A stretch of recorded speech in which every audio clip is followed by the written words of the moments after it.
messed up and fractured. Block these uppercuts, they may leave you captured. May the best fighter win and win again.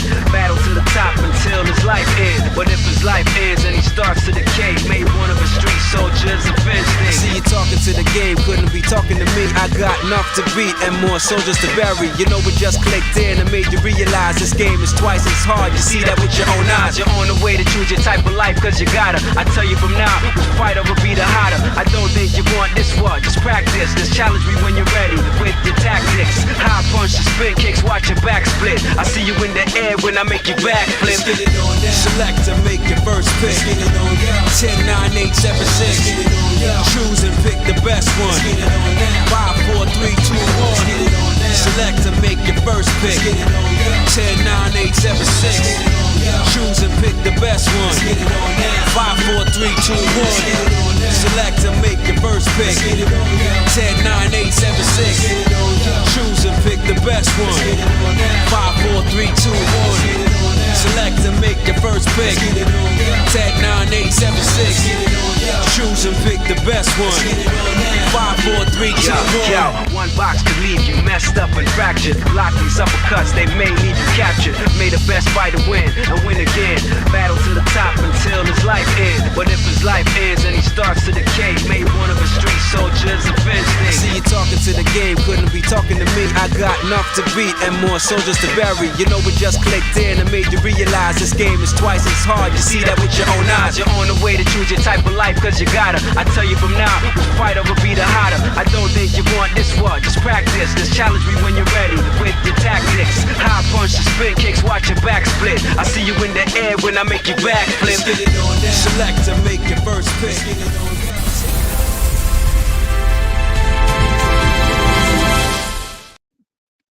Hey, what is up, Internet? And welcome back to Gaming Academy. We are live here in Bellingham, Washington, 8 p.m., July 14th, 2026.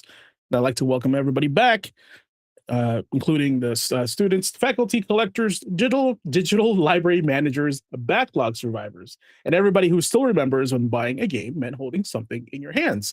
As you know, we've been talking a lot about what's happened recently, and we're going to continue compounding on that because this is very important to us here at Gaming Academy, and also I think a lot of gamers out there as well, especially for legacy gamers like myself. As you can see, physical is a big thing for me. So we're gonna jump on this conversation, continue it, because Class 81 is officially in session, and it is labeled as titled "Convenience Has a Cost."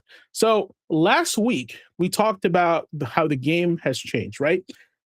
We looked at the industry shift toward digital distribution, right? The decline of physical media, the future ownership, and what happens when more of our gaming lives are tied to accounts, licenses, storefronts, and even servers, if you play Minecraft. Now, tonight, we are talking about that aftermath of all this, right? Because this conversation does not end with just one simple headline. Now, this is bigger than discs versus downloads. This is about how we buy games, right? How we access games, how we preserve games, also how we collect games. Man, I don't mind having a digital library, but I'm sure gonna miss all this stuff behind me here. And also, ultimately, how we share games. Like, I want to borrow a game from a friend. Yeah, can I open your account for that? That's kind of weird. And how much control players actually have over the things they pay for. Now, let's be clear. Digital gaming has done a lot of good. It has made games easier to access. It has helped indie developers reach bigger audiences. It has made sales actually more convenient. Can you imagine a world without Steam, right? It has made our libraries easier to carry from one console to the next. But convenience always comes with a trade-off. And tonight, we're going to ask ourselves, what those trade-offs really cost us. And when games become licensed instead of objects, what does that ownership actually mean? Now, also, when a storefront closes, PS3, I'm looking at you, what happens to the games trapped inside it? Okay? When a live service game shuts down, what happens to the time, the money, and the memories the players invested in? Now, when physical copies fade away, what happens to lending, resale, rentals, collecting, preservation, and discovery? Think about all those things as we're going on tonight. And when the industry tells us that this is the future, our players still be being given a choice or just being asked to accept the new terms, right? And this is where us here at Gaming Academy playing with intention matters. No, like I said before, we don't chase hype here. We don't just accept every update without reading the patch notes. We ask better questions, and a lot of them. Is this worth our time, worth our money, worth our energy, worth our attention? And most importantly, does this respect the players? Now, tonight we'll get into quick bites with Nick and step it up to the cabinet for Insert Coin with Ace, revisit gaming history with Memory Card Chronicles with Oliver, and check in with him as the watchdog as we close out on tonight's final boss. Right? Convenience has a cost, guys. So grab your notebooks, check your shelves, open your digital library, and keep your hype meter honest. The industry may be changing the rules, but here at Gaming Academy, we are still learning how to play with intention. Now, we have a saying here at Gaming Academy is, what is your gamer quotient? Before we jump into tonight's topics, let me quickly talk about what Gamer Quotient Gaming Academy is all about. Our mission is simple, especially if this is your first time here. Playing with intention. That means we don't just play games to chase the hype, clear a backlog, or follow whatever the internet says we should care about. We ask why we play, what we're learning, what deserves our time, how this hobby can help us grow. Your gamer quotient is your personal gaming fingerprint. It's what you play, why you play, and how you show up when you pick up the controller. Maybe you play for a challenge. Maybe you play for story. Maybe you play for comfort, competition, community, nostalgia, whatever it is. Could be just a discovery, right? Whatever your reason is, Gaming Academy is here to help you, to help us think deeper, play smarter, and find meaning in the games that we love. So as we start tonight's class, ask yourself, what's your gamer quotient? More on that later, but here's the crew here as I invite them all into the faculty room. Welcome in, guys. Man, look at that picture. The squad. Oliver, always so pensive every time I see you in every picture. It's true. He's our dream cast. He's always thinking. He's a oh no. I'm always online. Are we doing? Which console are we? Is that? Oh man, are we gonna do that quiz later? Yeah, that'd be fun. Okay, I got a new plan. I'll think about it now. So no. That's cool. Okay, well, who are you and what do you do here? Well, left to right. Left to right. All right, Left to Oliver, right. Mr. Pensive. Okay, well, I'm that guy. The guy that everyone knows, but no one's quite sure what the hell I do, right? But I'll tell you this, no matter what, I look good doing it. This makes very many people angry. I don't know why that is. Anyhow, no, I lead up the Memory Card Chronicles, and I do the Watchdog, where I keep an eye out for the best deals on hardware, on games, and I'm a bit of a historian. I always have weird little goofy-ass stories that no one else should remember, but I do for some damn reason, about things that happen in the industry. Well, all the way up until recent, mostly. But yeah, no, that's the score. That's what I do here. Ace, what the hell do you do here? Who is your daddy, and what does he do? Look, I ask myself that question every day. No, Nobody knows. real talk though. Right. Of course, I'm Blazing Ace Nelson. I am your Dean of Applied Sciences. I'm here to not only help y'all explore how games work, how the mechanics work, and explore games from a technical standpoint, but I'm also here to help explain and help people think about how the games that they play work with them. So, why are you interested in a particular game? Maybe something about the mechanics, maybe something about the design just hits that right note, but you don't know how to articulate. I can help you open the door, but it's up to you to walk through it. Hi, everyone. I'm Nick. I have spent 20 years in the video game industry, along with James here, working at a retro video game store, moving on up to things like social media, sales, community management, all kinds of different hats in the industry. I am all about the history, preserving it. I do retrospectives, as well as keep everyone informed with the news. For me, it's all about the community, so being here with you is my favorite part. Being here with these awesome panelists is great, and I love talking about video games. That's why I'm here. Awesome. Well, thanks, guys. It's all right. I am the headmaster of this crazy gaming academy. As you know, I have a separate show on Thursdays where I talk about that and all the stuff you submit. But tonight we have the dream team here. Basically, what I thought about over the years is, what if I can create a team of intellectual gamers from different aspects of my gaming experience and put them all in one place. And we talk about the things that we love while helping other people enrich their lives with the thing that we love. So here I am. Wait a minute. Are we the Avengers? I was gonna say No, he literally no. tried to make the dumbass version of the Avengers. Yeah, and he it's did. working. He tried to make the original launch trailer for the Marvel's Avengers game that came out by Squeenix. Oh, You ever have that shawarma? hurts. Not the improved It's, later one, the OG. Like, oh, Just like their That's- marketing, everyone's excited for us, but we don't know what the hell we're all about. Brother, That's exactly what that was. Ace, now would be a good time to get black. Oh, that's my secret. Oh, Captain. that's I'm my always secret. black. Cap. I'm always black. on your left. Don't say it. Don't say it. Don't say it. On your left. Well, that's intros. How about I jump into the news? Is that what you want us to do, James? How about Let's that? Get in there Let's with get some in quick there. bites. Oh, sweet. Got the Let's try and shirt be- in the picture and the shirt on the chest. Right. Let's try and be serious adults for at least a few minutes. Okay, well, that 2 seconds. That did not last. That's Nope. it. Quick bites in the rumor mill. That's what I'm here for. It's the Gaming Academy's rapid fire roundup of the biggest stories, updates, and whispers in the gaming world from this last week, because an informed gamer can actually understand what is happening in the industry around us. Now, it's been a crazy couple weeks. I didn't get to make it last week. Thank you so much, panel, for holding it down. I have a daughter who's teething and is not wanting to do anything but scream, so I really had to handle that. But I'm back. We talked about a lot of great stuff. I got to catch up on it later. I got to watch the Headmaster's Desk on Thursday.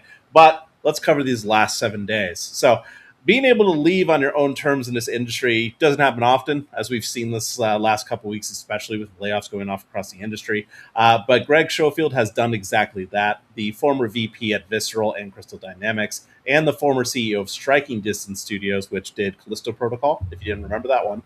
And, the creator of Dead Space, of all things, posted a retirement video on social media. He is retiring after 35 years in the gaming industry. So good luck on your next adventure, Greg. Thank you for everything.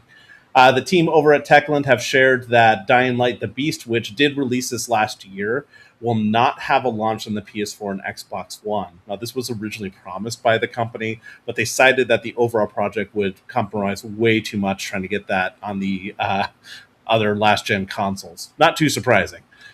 Though, what do you guys think about that one?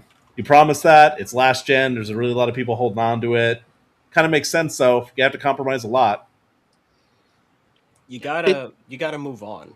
Yeah. Right. We're 6 years into this generation. People, I was just incidentally looking at a Reddit thread on Attack on Titan 3. And a guy was like super juiced up. He's like, "Oh, it's so amazing to me that Attack on Titan 3 is coming to next gen consoles." And like literally everyone was like, "What are you talking about? This current gen?" It's like, no, it's literally coming now to these platforms. It's like, it's been 6 years, man. And it's like, yeah, like I get it, but at this point, I'm pretty sure everyone can get their hands on the hardware. Whether or not you want to pay that price is an entirely different discussion, but Sure. availability.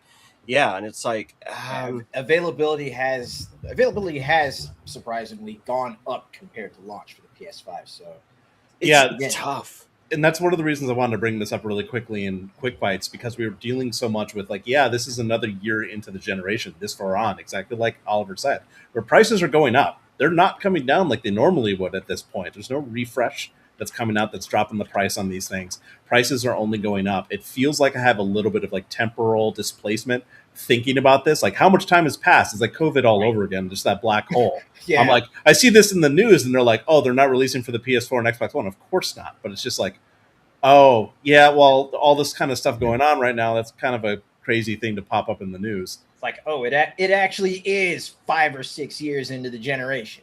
There are some people still holding on to those last gen consoles because of the reasons we just mentioned. So that's why I wanted to ask the panel really quick about it. My 2 cents on it is that deving for the PS4 and Xbox One only limits the possibilities on PS5, and also they won't be receiving the same experience for those for the next gen consoles. So in a way, it's just not worth it. In my opinion, you're not getting the same experience as everybody else. You'll feel left out, and It's causing a lot of resources. On that note, just remember Cyberpunk having to release all those different SKUs on the different that's consoles. what came to mind. Right, actually. right. And not only that, like Oliver, you and I have talked about before, even the devs right now, they have to deal with doing a Series X and the Series S version. Like that's enough to throw some of these teams into chaos. So Yeah. good, they're moving on from it. They're letting people know, yes, it was promised, but honestly, it probably would have made the product suffer more, even if you aren't playing it. Through a recent interview with Automaton, Dragon Dogma's 2 Dark Arisen's director and producer dropped some news about the game's DLC, detailing that will include over 25 hours of additional content. Now they're saying that's going to have new dungeons for the base game as well, which is really cool. They did discuss the potential of including a hard mode for more challenge, but nothing for sure yet. Great news for fans of the game. Always fun to see some more stuff. It's already hard as it is. Yeah, well, apparently, man, they're going to make it even harder, potentially. Some people were complaining. I wonder who that could be. Just the hardcore gamers in chat.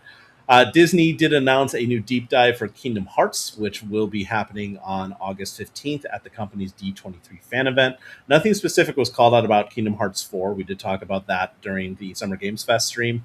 But we'll see if there's any surprises that day. There might be some stuff that sneaks out. Sony Santa Monica confirmed 2 things this last week, one of them being that the God of War Laufey game will be available on disc. With the internet being aflame after Sony's digital-only future announcement, that's some welcome news for physical game fans. James, the collector there, I've got a bunch of physical discs myself. But by making that announcement, the company also confirmed a release in 2027, since 2028 is when the all-digital future starts at the beginning of the year. So some people kind of reading the tea leaves there with that one. With release dates in mind, actually, next bit of news, there's finally a release date for Mortal Shell 2, detailed alongside a new trailer that just released. The Souls-like sequel will launch August 20th, 2026, and we'll have a special Revered edition that includes a steelbook. Oh, damn it, my wallet. Art book and prints. With every beginning, there is an end. Nintendo announced that Mario Kart Tour will end service on September 30th, so heads up there if you're still playing that one. Panelists, while I got you here, are any of you playing Assassin's Creed Black Flag Resynced? Nope. I'm not, because my protest is to go and play the best Assassin's Creed. I'm playing Syndicate instead. I'm like, yeah, got that 60 FPS patch, boy. About to whoop some ass in London. Yeah, I was just talking to a couple friends of mine. There are a lot of people been talking about Gonna go Peaky Syndicate Blinders again. on some shit. Okay, let me ask you this: is there a significant difference between Resync and I think Syndicate is the last before they reset it to the action RPG, right? Correct. Is there graphically? Is there a huge difference, in talent and just I don't know how it looks? Maybe lighting. Syndicate looks. It obviously doesn't look as good as Resynced. Okay.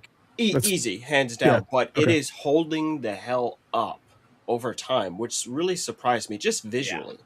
I'm like, this is sweet. So I was gonna stream that. Honestly, At on some Oliver's note, one thing that has been noted about Resynced, if you're ever watching anyone play it, the world is gorgeous. Yeah, Absolutely gorgeous. no doubt. Jump back No into doubt. that world. But you can tell that the models have a little trouble sticking to the framework of it. There's some lip syncing, some weirdness, some weird animation. The faces don't exactly hold up as well as the world does, I want to say, but that's a small bones compared to the entire product that you're getting. Really, the reason I brought it up in news especially was because plenty of people are playing it. If you didn't see, the game has already surpassed 2 million copies sold. But what's more, it did that in one day.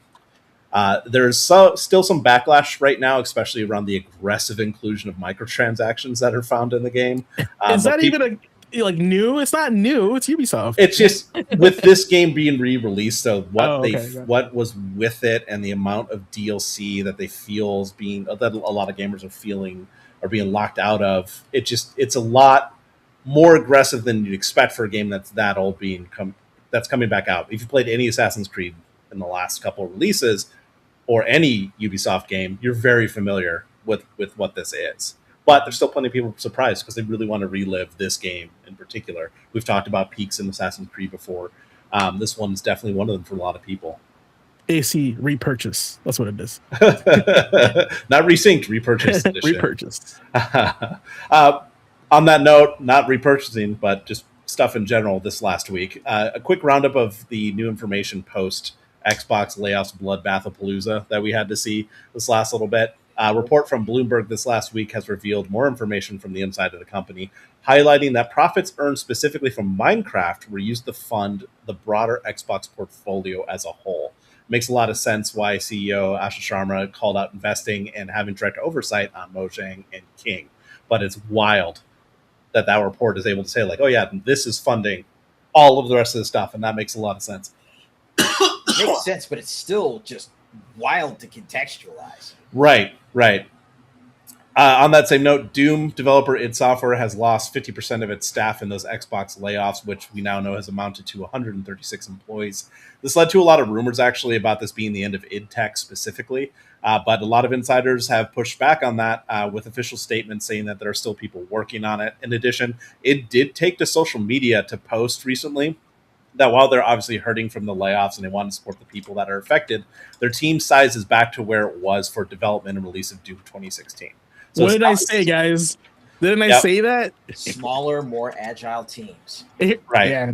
As much as I don't want to see those jobs lost, at least they're able to say, like, hey, yes, there's a lot of people that have lost their jobs, and that sucks. But we're at a point now that we were when we did it Doom 2016. So it's not all doom and gloom. Great game, by the way. It's not all doom and gloom, it's just Doom. Just Doom.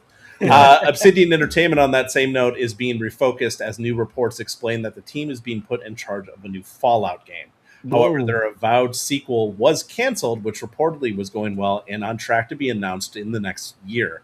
So, by that same note, that means Bethesda has lost, or at least seen the IP for Fallout handed over to a new team. So that's just kind of wild to hear. Do you think, is there any report on how, if that was given to them or taken? I mean, the word is given.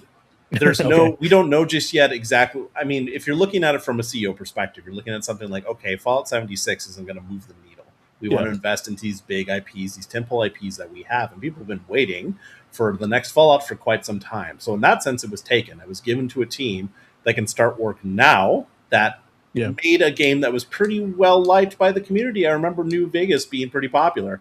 I liked the Platinum Hits edition that added the content, the DLC. Having that canteen alone was worth that purchase.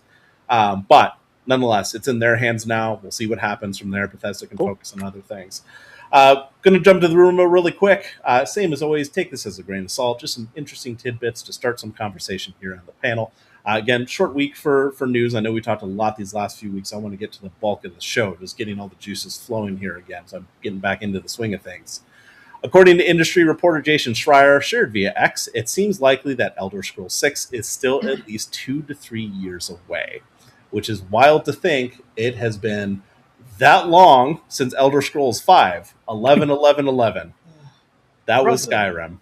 If your game is more than 2 years out, don't announce it. Yeah. Do you remember that splash screen? That's crazy.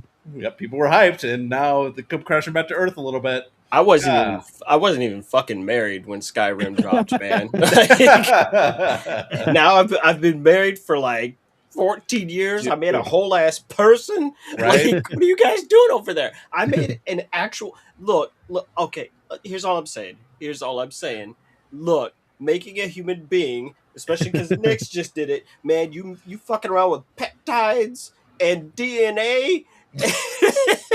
You're doing all that. I'm like, you motherfuckers can't make a game, huh? That's just bits and bobs. I actually made a dude who knows how to play classical music. And you're like, man, look, it takes a lot to put this together. I'm like, I don't know. I made a whole dude out of Stardust. So what the fuck are you guys doing?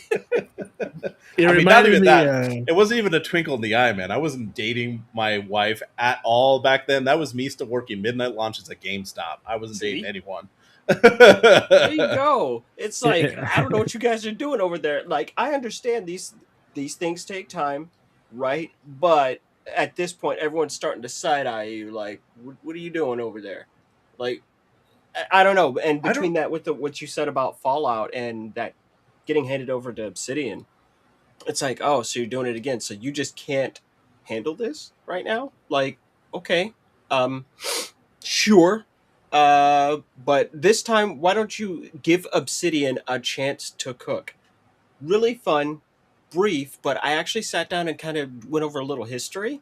And it's like, every time Obsidian goes to make these sequel projects, these guys are handicapped from the get-go, which I just did not know. Like, Knights of the Old Republic 2, they had like barely a year to make that. And And I'm I was a like, huge fan of that series. That's the only reason I knew that story and the development Yeah. troubles they had, which was wild to hear Bethesda's discussions around it.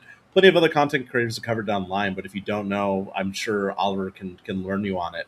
But the too long didn't read, from what I remember, was just that Bethesda held it at arm's length when Obsidian was in charge of it, and then when it did well, then they took credit for it. At least the main studio Oh. did.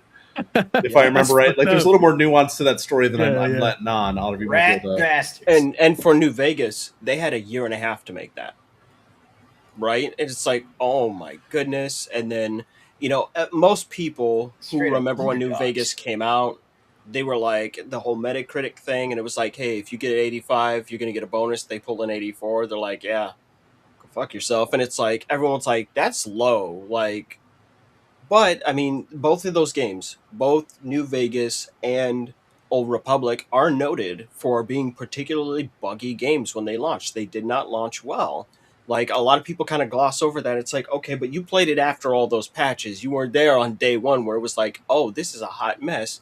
But now I have the context for why they were hot messes. So I'm really saying, hey, Big difference. okay, Yeah. if you're gonna make them do Fallout, let them cook.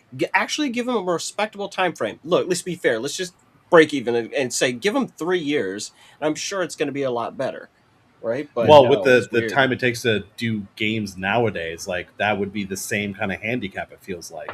So Mhm. them getting handed the Fallout IP now, it's going to take time. Like we're talking 4 or 5 years before this thing sees the light of day in any kind of like respectable final form, kind of Yeah. thing.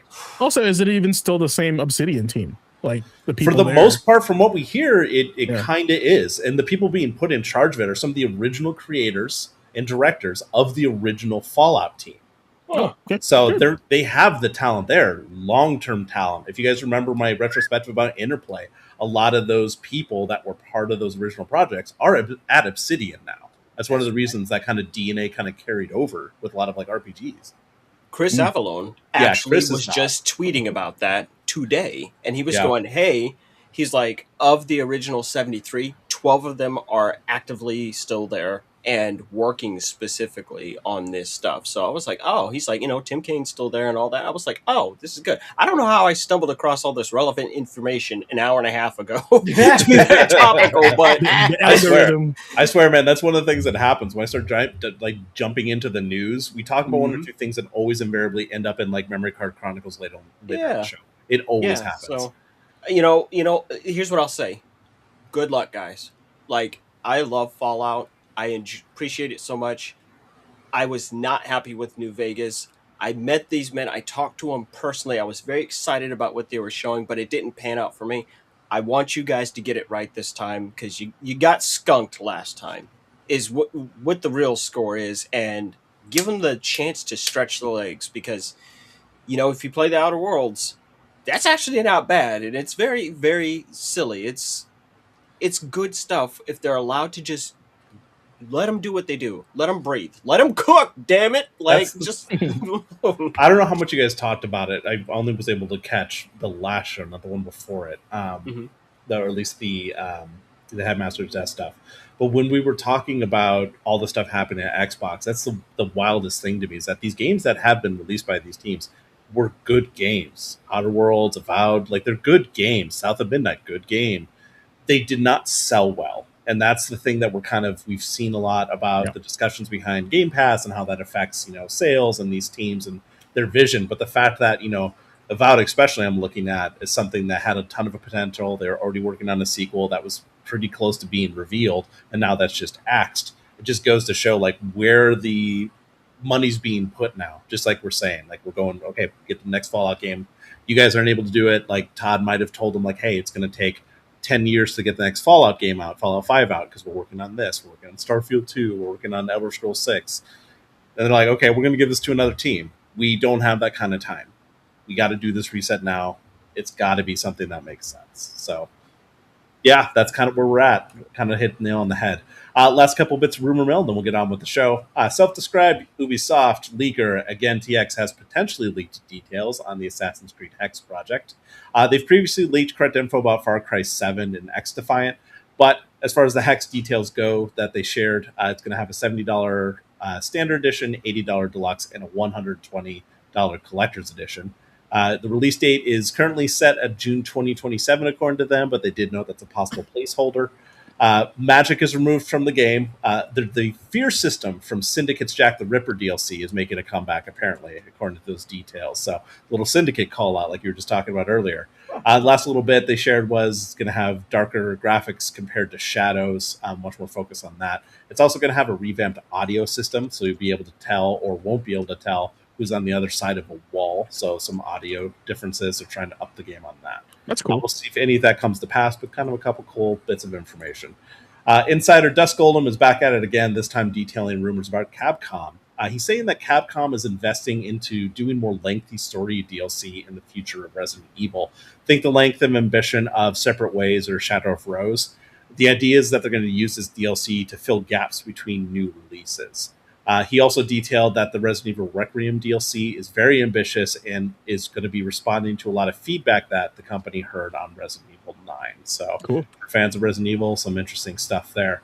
But what really took the cake for rumors this last week, something that hits a little close to home because I knew some people at the studio back in the day, staring down the barrel at Xbox again, more specifically, the studio that can't catch a break from itself, Halo Studios, aka 343. I'm putting this in the rumor mill because nothing is confirmed. It's just a lot of people have started to come on and corroborate the news that hit. It's all centered around Pierre Hintze, who is the head of studio over there at Halo Studios right now. Reddit user Thin White Duke 00 dropped a bullet point list that I'll use to summarize. It's a lot quicker than I could do it. But this is kind of stuff that's been happening apparently there. He has been repeatedly reported to HR for mistreating employees. Apparently, this is just some of the claims. Dismissive response to work-life balance, concerns by saying, quote, I don't give a fuck. Berates development teams, causing fear of presenting work. Downplays employee questions about full-time roles or advancement. Verbally abusive incidents, including telling one employee to, quote, get the fuck out of the studio. Cruel treatment of longtime friend and colleague Michael Farney, who was the former head of production and executive producer for Campaign Evolved, led to his demotion. And then when he went on medical leave, he was let go during leave.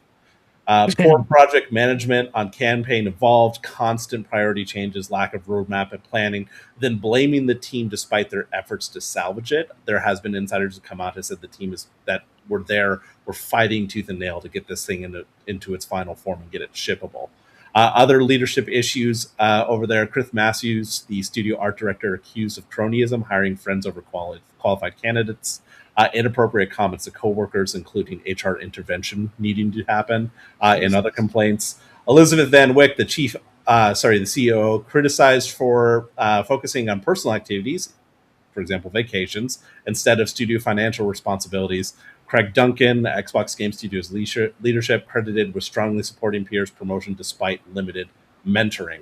So there's been a lot of articles that have come out detailing this stuff, but that's just the quick, like, this is everything that's being kind of talked about right now. And man, we knew they were messing up Halo, right? But this is wild to think that all the things that we kind of complain about, all the bad things we heard about, like leadership in charge of some of these studios, it's all coming from this one dude at the Halo Studios of all things. You'd think there'd be more oversight. Like I said, I had some friends who used to work at 343, some contacts of mine.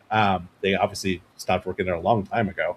But it's just, I don't know, man. I love Halo, and it just sucks to hear that there's this constant terrible leadership that's to blame for, like, I'm starting to see now why so many people are just calling for Halo to be taken out of the hands of this company.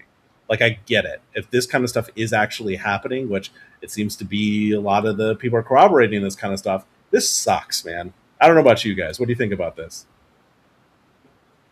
It sounds like, I'm trying to find the most generous way to say this while also being funny. It sounds like the shit's being run by Tony Montana. like, damn, he's just going off. But this is a really important thing. As parents, here's the thing. Nothing happens inside of a vacuum, right? It sounds to me like this guy has a whole other tier of stress that we don't know about. And, shit rolls downhill. Yeah. And it sounds like he's taken that out on the people beneath him, right? I'm not saying that's good. I'm not saying that's correct. but I'm going, that's really unusual behavior in this time period.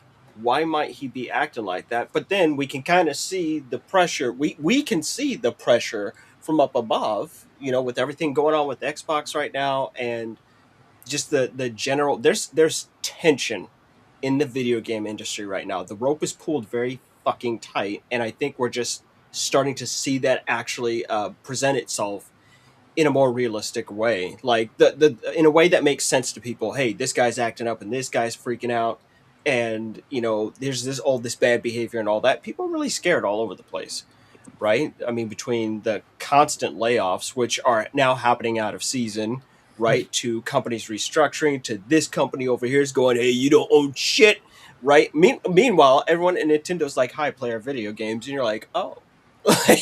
So I think it's just a Western thing. Like, Here's basically basically play our video games, and oh, by the way, for our folks actually working on these games, yeah, here's a raise. I was gonna put it this way. I've been holding on to this all week just for Nick. Okay, you ready? You ready? Here we go. This is my total summary. I was like, man, Jeff Keighley's gonna have a hard one this fucking December. I was like, there's nothing good to talk about. Damn. He's gonna show up. He'd be like, oh, it's the Game Awards. Everything's fucked Yeah. right now. Here's What the we're gonna- trailer. What we're going to need to do is going to have a in memorandum section like they do at the Oscars. Just at the end, all the jobs Oh, rip, lost, all the studios closed. rip, like, dude. fuck, man. He's gonna have a rough time this year. If not, it needs to be edited in. So whoever's doing a YouTube video for that one, just He's gonna be there, literally like that dog in the meme, sitting in the midst of the flames, like, this is fine. this is fine. Yeah. It sounds like No, he's gonna be like, this is High Guard 2. Lord. it sounds like that guy that's managing the studio like never left 2009. Like and he's Yeah. talking to people that are like working there currently now. I do know that Windows Central did release some articles on this one talking about how feedback heard there was positive stuff as well. Obviously, there's going to be a lot of stuff painting this guy in a bad light. Like I said, this is still rumor mill. We can't corroborate any of Right. this. It's all, if you talk to Microsoft, they're going to give you HR responses, right? All I'm going to say is but- that if they ever make a documentary of this, it's going to be called Halio Studios HR Involved. That's what it's going to be called. Oh, man. Oh, no. No. I need everyone to stop and think about what he just said, because that was a way better structured joke that had any right to be. Right? Yeah. He said HR involved. I need the Brother, AI what? generated version of that. Okay, Now. seriously, why is our headmaster not performing at the Upfront Theater? Our 'Cause I'm headmaster here. chief. Hanging out, you guys. Nice. Fair enough. I Yeah, like that. yeah, make it. Let's get Claude in on this. All right, guys, that's what I have for the news and the rumors for this week. Thank you so much for letting me just take control for the first little bit. But let's send it over to Ace. Sweet. All right, Ace. I hear you played this little game over the weekend.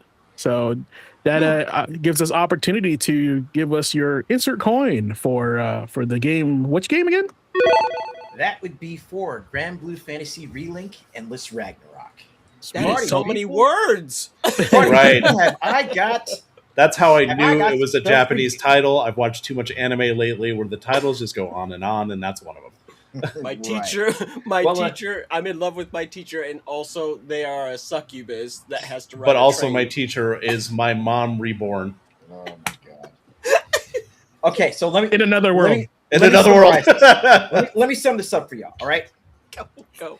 this is Grand Blue Fantasy Iceborne. Okay. That works. Now to You go were into saying. a little bit a little bit more detail, though, we're gonna handle this like usual. But for the folks that are actually checking out this segment for the first time, let me break it down for you. Insert Coin is the Gaming Academy segment where we decide what's worth investing in. Your time, your money, your energy, your attention. Each featured game, trend, franchise, idea, or gaming habit gets put up to the cabinet and judged by one simple question. Is it worth another credit? Now, take note, this is basically an op-ed section, op-ed/review. We're just a bunch of dudes on the internet talking about video games. We implore you, if anything, to form your own conclusions. Because an educated gamer is a gamer that respects their time. So with that being said, we'll go in and we'll break down what makes this game interesting, who it's for, whether it deserves a full commitment, a wait-and-see approach, or a hard pass.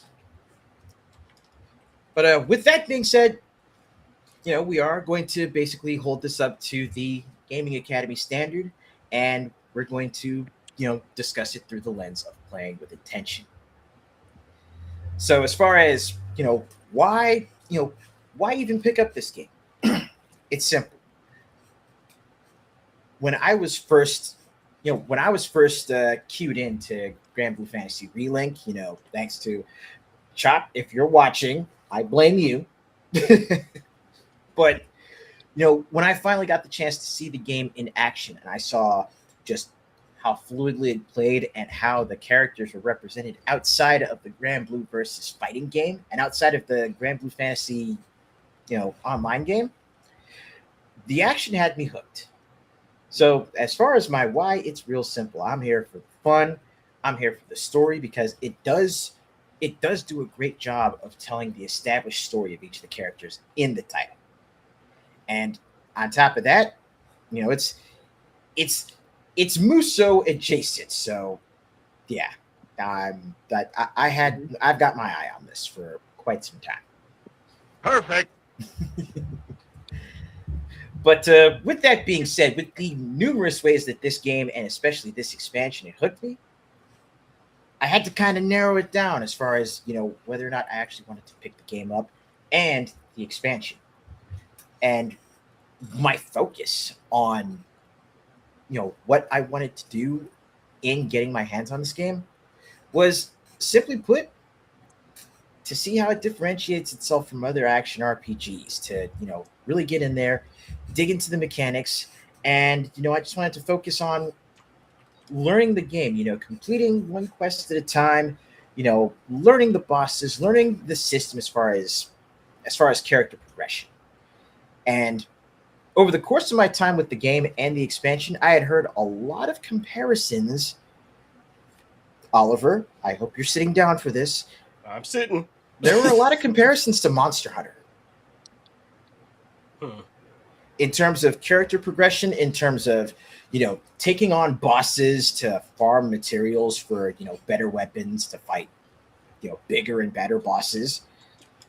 There's a good chunk of Monster Hunter adjacent DNA in this game.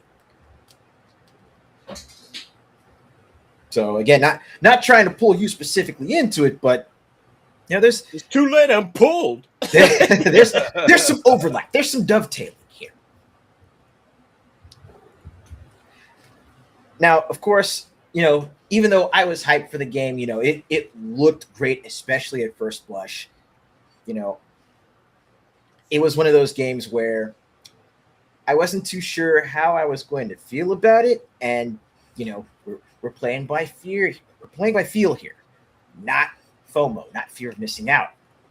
Even though Chop had been, Mongolian Chop had been, pretty insistent on me checking out this game because he's like, listen, dude, Ace, this game is up your alley. This game should be paying rent.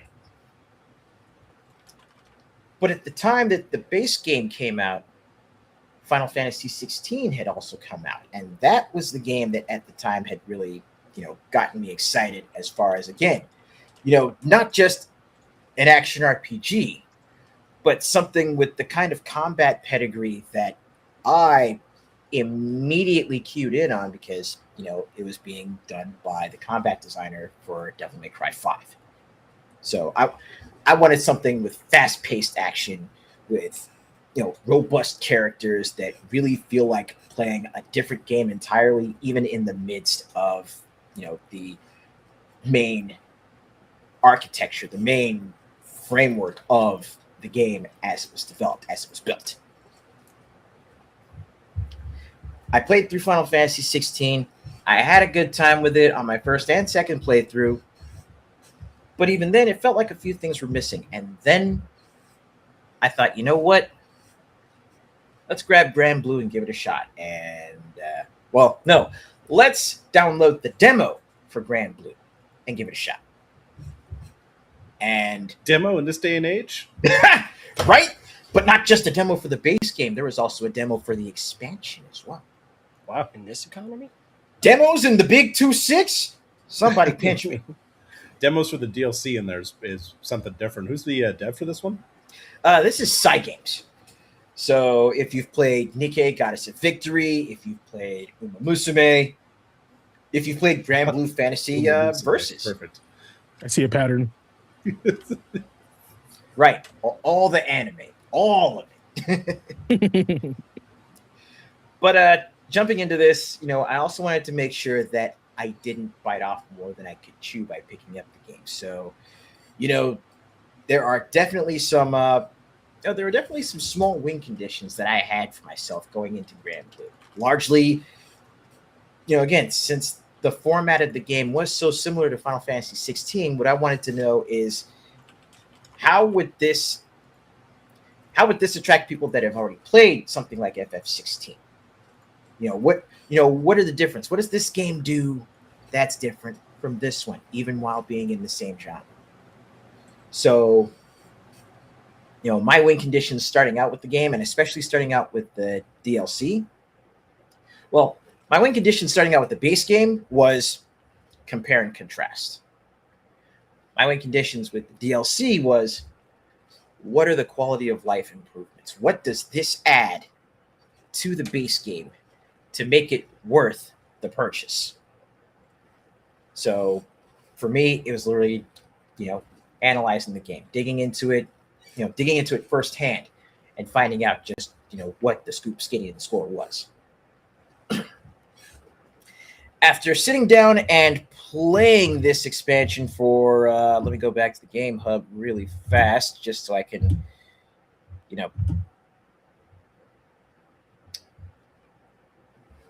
Okay, so it says total for Grand Blue Fantasy Relink is 342 hours, but the time I've spent on this DLC, basically I got it on day one, so I've been on it for, let's see, roughly 4 hours a day. It's been about 15, 20 hours thus far. I don't know. That ad that was showing has my money. I'm telling you, I was looking too. I was like, because my favorite thing is garbage ads, right? They're so weird that it's starting to turn into an art form. We are farmers. Dun, dun, dun, dun, dun, dun. Right? Even then, with AI and everything too, like the people that are pumping out those ads, man, it's a whole new level, a whole new tasty level of trash. It really is. I love trash. Trash. Okay, so it's sorry, Ace. We are the garbage pail kids now. But just taking a look back on the time that I've spent with it thus far, I feel like I've only scratched the surface of what's been added to the game, and I want to get more into it. I still have it up on my TV right now. But with that, it brings us to number 6, the sixth pillar of playing with intention, and that's protecting your time. Does this game and does this expansion respect the player's time, or does it waste the credit? Honestly, I feel like this expansion really does correct even a lot of the issues that hardcore fans like myself had with base game.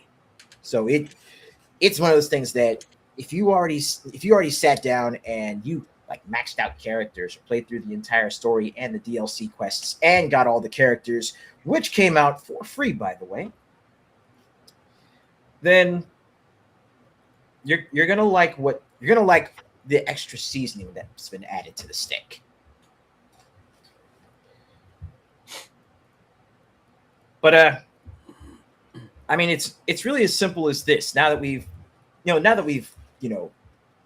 covered it through that basic lens, let's give it the coin test.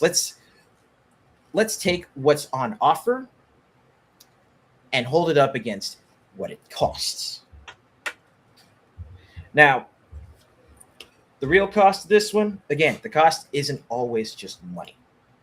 But since money is, the forefront of a purchasing decision, I'll lay it out for you right here. We'll get down to brass tacks.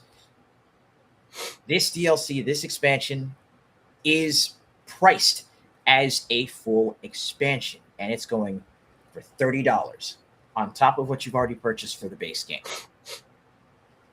But here's the thing. If you haven't picked up the game yet, if for some odd reason you missed it or you're waiting on it, you can get the base game plus the expansion in a bundle for standard MSRP, $59.99 before tax. The whole thing. The whole thing. The whole thing. Okay, that's respectable. So yeah, I can tolerate that. So yeah, it's like picking up the final battle bundle for Attack on Titan 2. Oh yeah. Okay. Go Now on. as far as the time cost goes, playing through the main story in the base game is, I'd say 10, maybe 15 hours. It's a short shootout if you're just going from start to finish. But you got to look at it like you would, say, Dragon's Crown, right? The story, like playing through the story campaign, is what introduces you to the mechanics, the setting, and the characters. That's a great example, because that story is really meaningless. It's just enough to get you going, right? Right. And the story in Grand Blue Fantasy Relink is definitely, the kind of story that gets you going and might even get you interested in exploring the franchise and the characters outside of this game in particular. But where the real meat and potatoes hits is once you finish the story and you go into the post game and you go into the online quests and you go into the higher difficulties, and then you go into the character progression as far as building up weapons, sigils for character customization, building up stats, and even on top of all that, the new content in the expansion, like I said, it's Grand Blue Fantasy Iceborne. This is post-game stuff where if you think you were going to head into the early battles in Endless Ragnarok without at the very least having one character that has their ultimate weapon locked and loaded and ready to go, you are in for a bad freaking time. You know what this looks like more to me?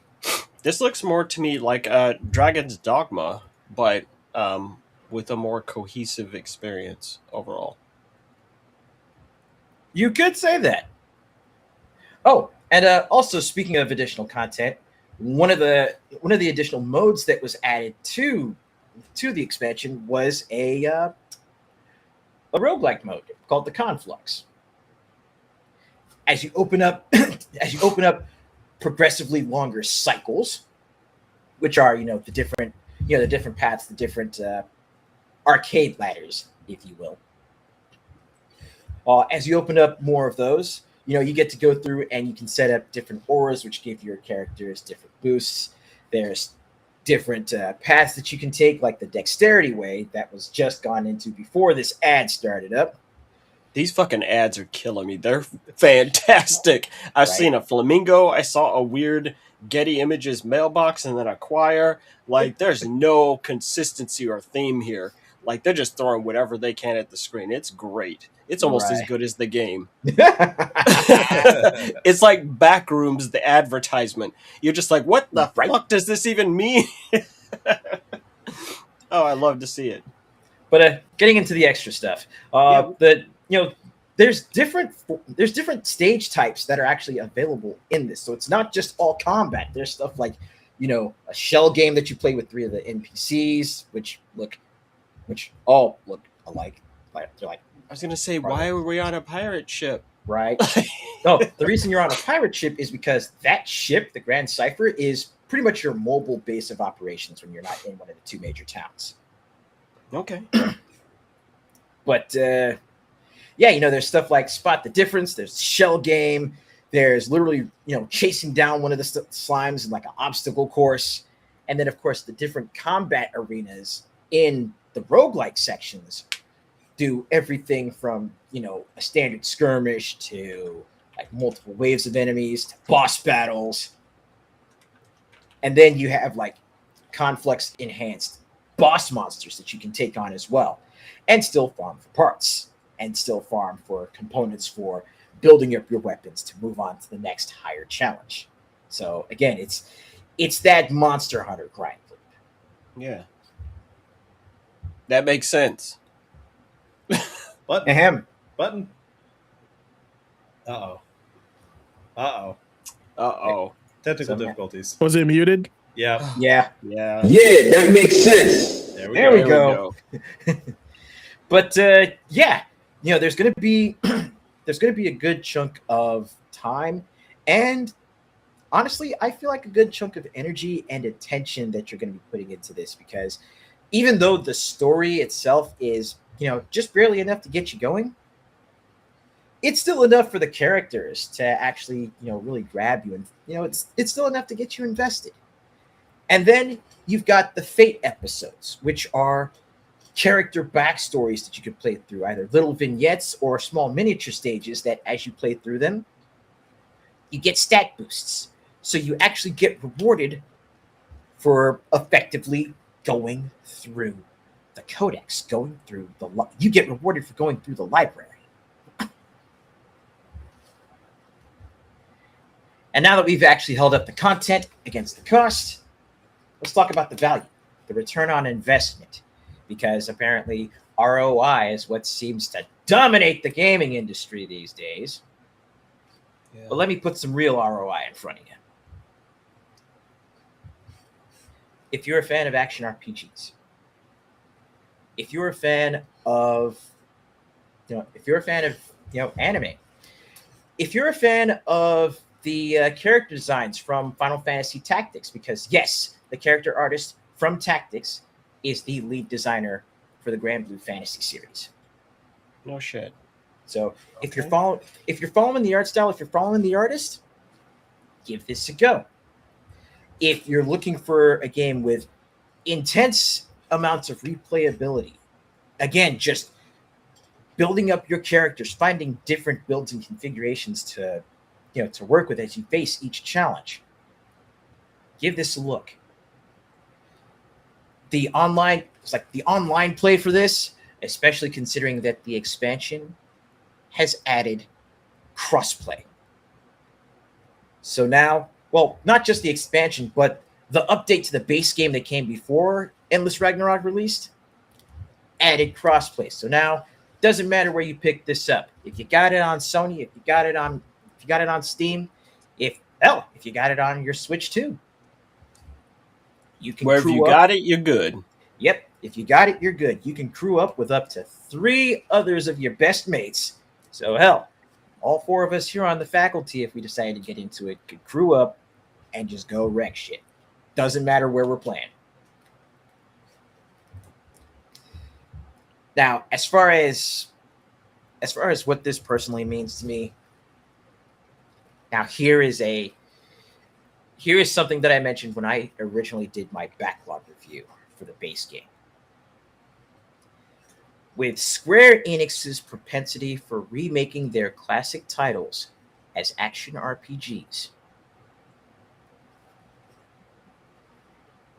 if Square Enix were to hand over a remake of Chrono Trigger to Cygames, they've got excellent bones for this with Grand Blue Fantasy Relink. And the bones may be good, but the reception will not be. Man, people. I don't even think you can remake Chrono Trigger at this point. I think we're too removed in time. Especially the Half-Life considering- three They would defense. just be mad. They would just be mad on get-go. Especially considering, of course, Akira Toriyama's unfortunate Passing. passing. He Right. does have something of a successor with Toyotaro. If you've seen his artwork, it's pretty close. Not just I mean, in- I don't think that's going to be a stopper for them, though, because they can always say inspired by or in memory of. Like the artwork isn't the issue. I think the revisiting that and not living up to it, like we were just joking about the Half-Life 3 defense, Right. will be the bigger hurdle on that one. Yeah, Right, and I totally get it. But again, I do say, especially, not just with how Grand Blue Fantasy presents the world in each separate game, but how vibrant the characters are, and especially in Relink, there is a good amount of focus on cooperative play and team up play between characters. There is something to be said about this potentially being used as a foundation for a Chrono Trigger remake. But that's beside the point. The point here is this. I thoroughly enjoyed my time with the game as a fan of the various genres that this calls back to. It ticked all the boxes. So, yeah. For my final verdict on this, my final verdict on Granblue Fantasy Relink Endless Ragnarok, it's a definite insert coin from me. For folks that already have the game, you put in $30, you are going to be getting. It's like if you are trying to speed run this, you're going to be getting bare minimum $1 per hour value proposition out of this. No contest. If you pass the game up, or if you've been waiting, you pay full price. You pay full price for a new game. You get the base game plus the DLC. So that's at the very least a good couple hundred hours worth of gameplay off of $60. In short, he'd love to see it. Yep. He'd love to see it. The value's there. But that's it for me. Fellas, what do y'all think? Just from the gameplay you saw and from hearing me try to go into detail about it without completely gushing. What's your take? That completely gushing. I'll go first. Not my usual style of game. It does remind me a lot of some of the games I've given time to that I just kind of fell off because I don't have the time to invest. I'm thinking like Wuthering Waves. You mentioned Nikke before. I haven't played it, but I know of it. Just those kind of games, like the free-to-play jumping, run around action, ARPG kind of stuff. Watching this, seeing the cost, and then hearing how Cygames is handling it, and then seeing the reviews on Steam backing up what you've saying, that's insert coin. Like I said, it's not my style. I don't know if me personally right now I'd throw down on it with how strapped I am for cash lately. But insert coin based on the value you're showing me, man. I think it's worth the time. I think it respects your time. I think you get a lot out of it. And I don't think that's a high bar when you're talking about $59 for the whole thing. Because the DLC alone was kind of your main focus there, and that looks good, and it looks fun, and co-op on top of that. So that's what I got. Cool. It's an insert coin for me. I've already told Ace that I want to pick it up. It's good value. It's got a lot of gameplay in there. It's got character design that I enjoy. I've always liked Granblue Versus. I played the fighting game. When he said it was very similar to Monster Hunter, I was kind of like, okay, I'm listening. Right. And just kind of looking at like the gameplay of it between, just the combat and kind of like the gameplay loop. It looks like something that I would play and pick up, put down, play, pick up, put down, and not necessarily just play all of it in one sitting. And it's okay to play for like 30 minutes and then put it away. If that is that true, Ace? Like I haven't played it yet. Yeah, no, it is. It's definitely a good, pick up and play in short bursts kind of thing. Cool. Yeah, it's recording for me. Chad, as it's true. Chad, is this true energy? Like, yes, turns out. So, Oliver, what you think? You know where I stand on that. Anything that I think that stretches out the value of an existing core game, I'm all for it. Right? If someone's like, hey, I was playing this game and now I just managed to pull an additional 150 hours out of it or whatnot, I'm all in favor of that, right? Like, especially if it doesn't break your core content. I'm like, no, let's make it happen. Cool. And yeah, again, for just to reiterate for the folks watching, there are demos available both for the base game and for the expansion, and completing the missions in those will net you some additional items and rewards on purchase of the full game. I'm assuming there's unlockables, right? Like plenty of unlockables. Yeah. Oh yeah, and the characters are also unlockable through gameplay. Every single one that was added during the game and post launch. It checks off a lot of things that we love about games that we feel have disappeared from games, all in this kind of package. So might be worth it to some people maybe feeling jaded about some other stuff happening in the industry. Yep. Plus, if you like Naruto, those Naruto Ninja Storm games, they're the ones that made that. Side Games did those. So, Dude, the animations still to this day on some of those supers are the best in fighting yeah, games. they cooked in those. They brought some of that in for the supers in For me, it was like the moment I saw Maximilian Dude like review fatalities and finishers and supers, and then he got to this game finally as his community was like pushing him to like look at these Naruto games, check it out, like just get to it. I know you don't play a lot of these games, do it. Blown away by it, and I watched. I forget how long that one was. It was a couple hours of just watching him react, and that to me was just great because you're just like someone who's played that many games, seen this many kind of like crazy things, like looking at this and like fresh eyes. It was pretty cool to see because I had played some of the older ones, but none of the newer ones. Yeah, it's what Great sold those scenes. games to me. Those like ultimate animations. It definitely sold the game. So What they're doing All with right. some of those shots and camera angles, man, they know what they're doing. They got the homework. all right, Ace, thank you so much. Appreciate that, man. You got Chad, it. if you're looking to pick that up, yeah, please check it out and play with us. We'd love that. So Hop on the Discord. Let us know you're playing it. yeah. All right. Set up a community game night. Oliver, take us back into the past with Memory Card Chronicles.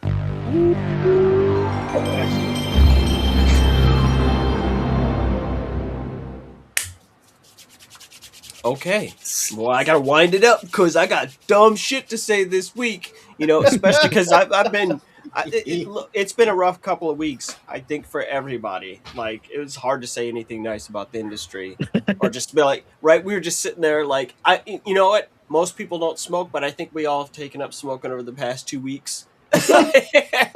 I'm like, hey man, can I get one of those? We are just those that Ben legs? Affleck meme of him smoking. Oh, I'm tired. Just I'm tired, boss. So we're gonna get into Memory Card Chronicles. In Memory Card Chronicles, the panel will take the class on a trip through an entire week of gaming history. Each day of this current week features a game handpicked by one of the panelists. Together, we revisit 7 days worth of legendary releases, seismic industry shifts, personal stories, and the moments that made gaming history unforgettable. So I've got the first one, and this one makes me feel good, right? For the 12th, for July 12th.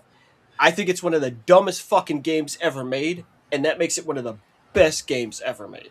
Like, I've told people plenty of times how much I don't care for sports in real life, but there's a weird fucking, there's like, I don't know, a weird aura put around it. There are two things that are amazing. Sports films are always amazing. I've never seen a sports film that sucks. And most of the time, sports games that don't take themselves too seriously are also amazing. And this week, I've got Super Baseball Simulator 1000. Hell One of the yeah. funniest fucking games ever made. You're like, what does that mean? Well, Super Baseball Simulator 1000 is just a baseball game. However, shit gets out of hand real quick. And I'm not sure if we're going to see it in the footage, but with Super Baseball Simulator, you're able to really get into each of your players' skill sets in nonsensical ways. Like, look, see, Oh, he's God! doing it right now. He just threw a fucking baseball that disappears. You can be like, hey, okay, I've got a split ball, and it turns into 8, and you got to figure out which ball in this swarm of baseballs set in your way is actually the correct one.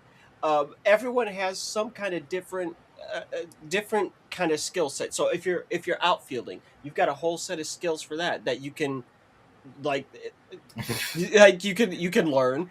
And of course, if you're pitching, you have a different set of skills. If you're hitting, you have a different set of skills. And basically, you get this currency through just playing the game and letting them go through a season and building them up. And it just turns into absolute nonsense. There's nothing funnier than, typically probably one of the worst ways in baseball to get out is if the pitcher catches your shit, right? Just in general, it's like, oh, that's embarrassing. You just set that ball right back to him. Well, in Super Baseball Simulator, Good Lord! broke his bat. So there's nonsense where it's like, oh, okay, so you're at bat and the pitcher's about to pull some shit, right? You're just like, you know what? I'm gonna put a rocket on that ball when I hit it back.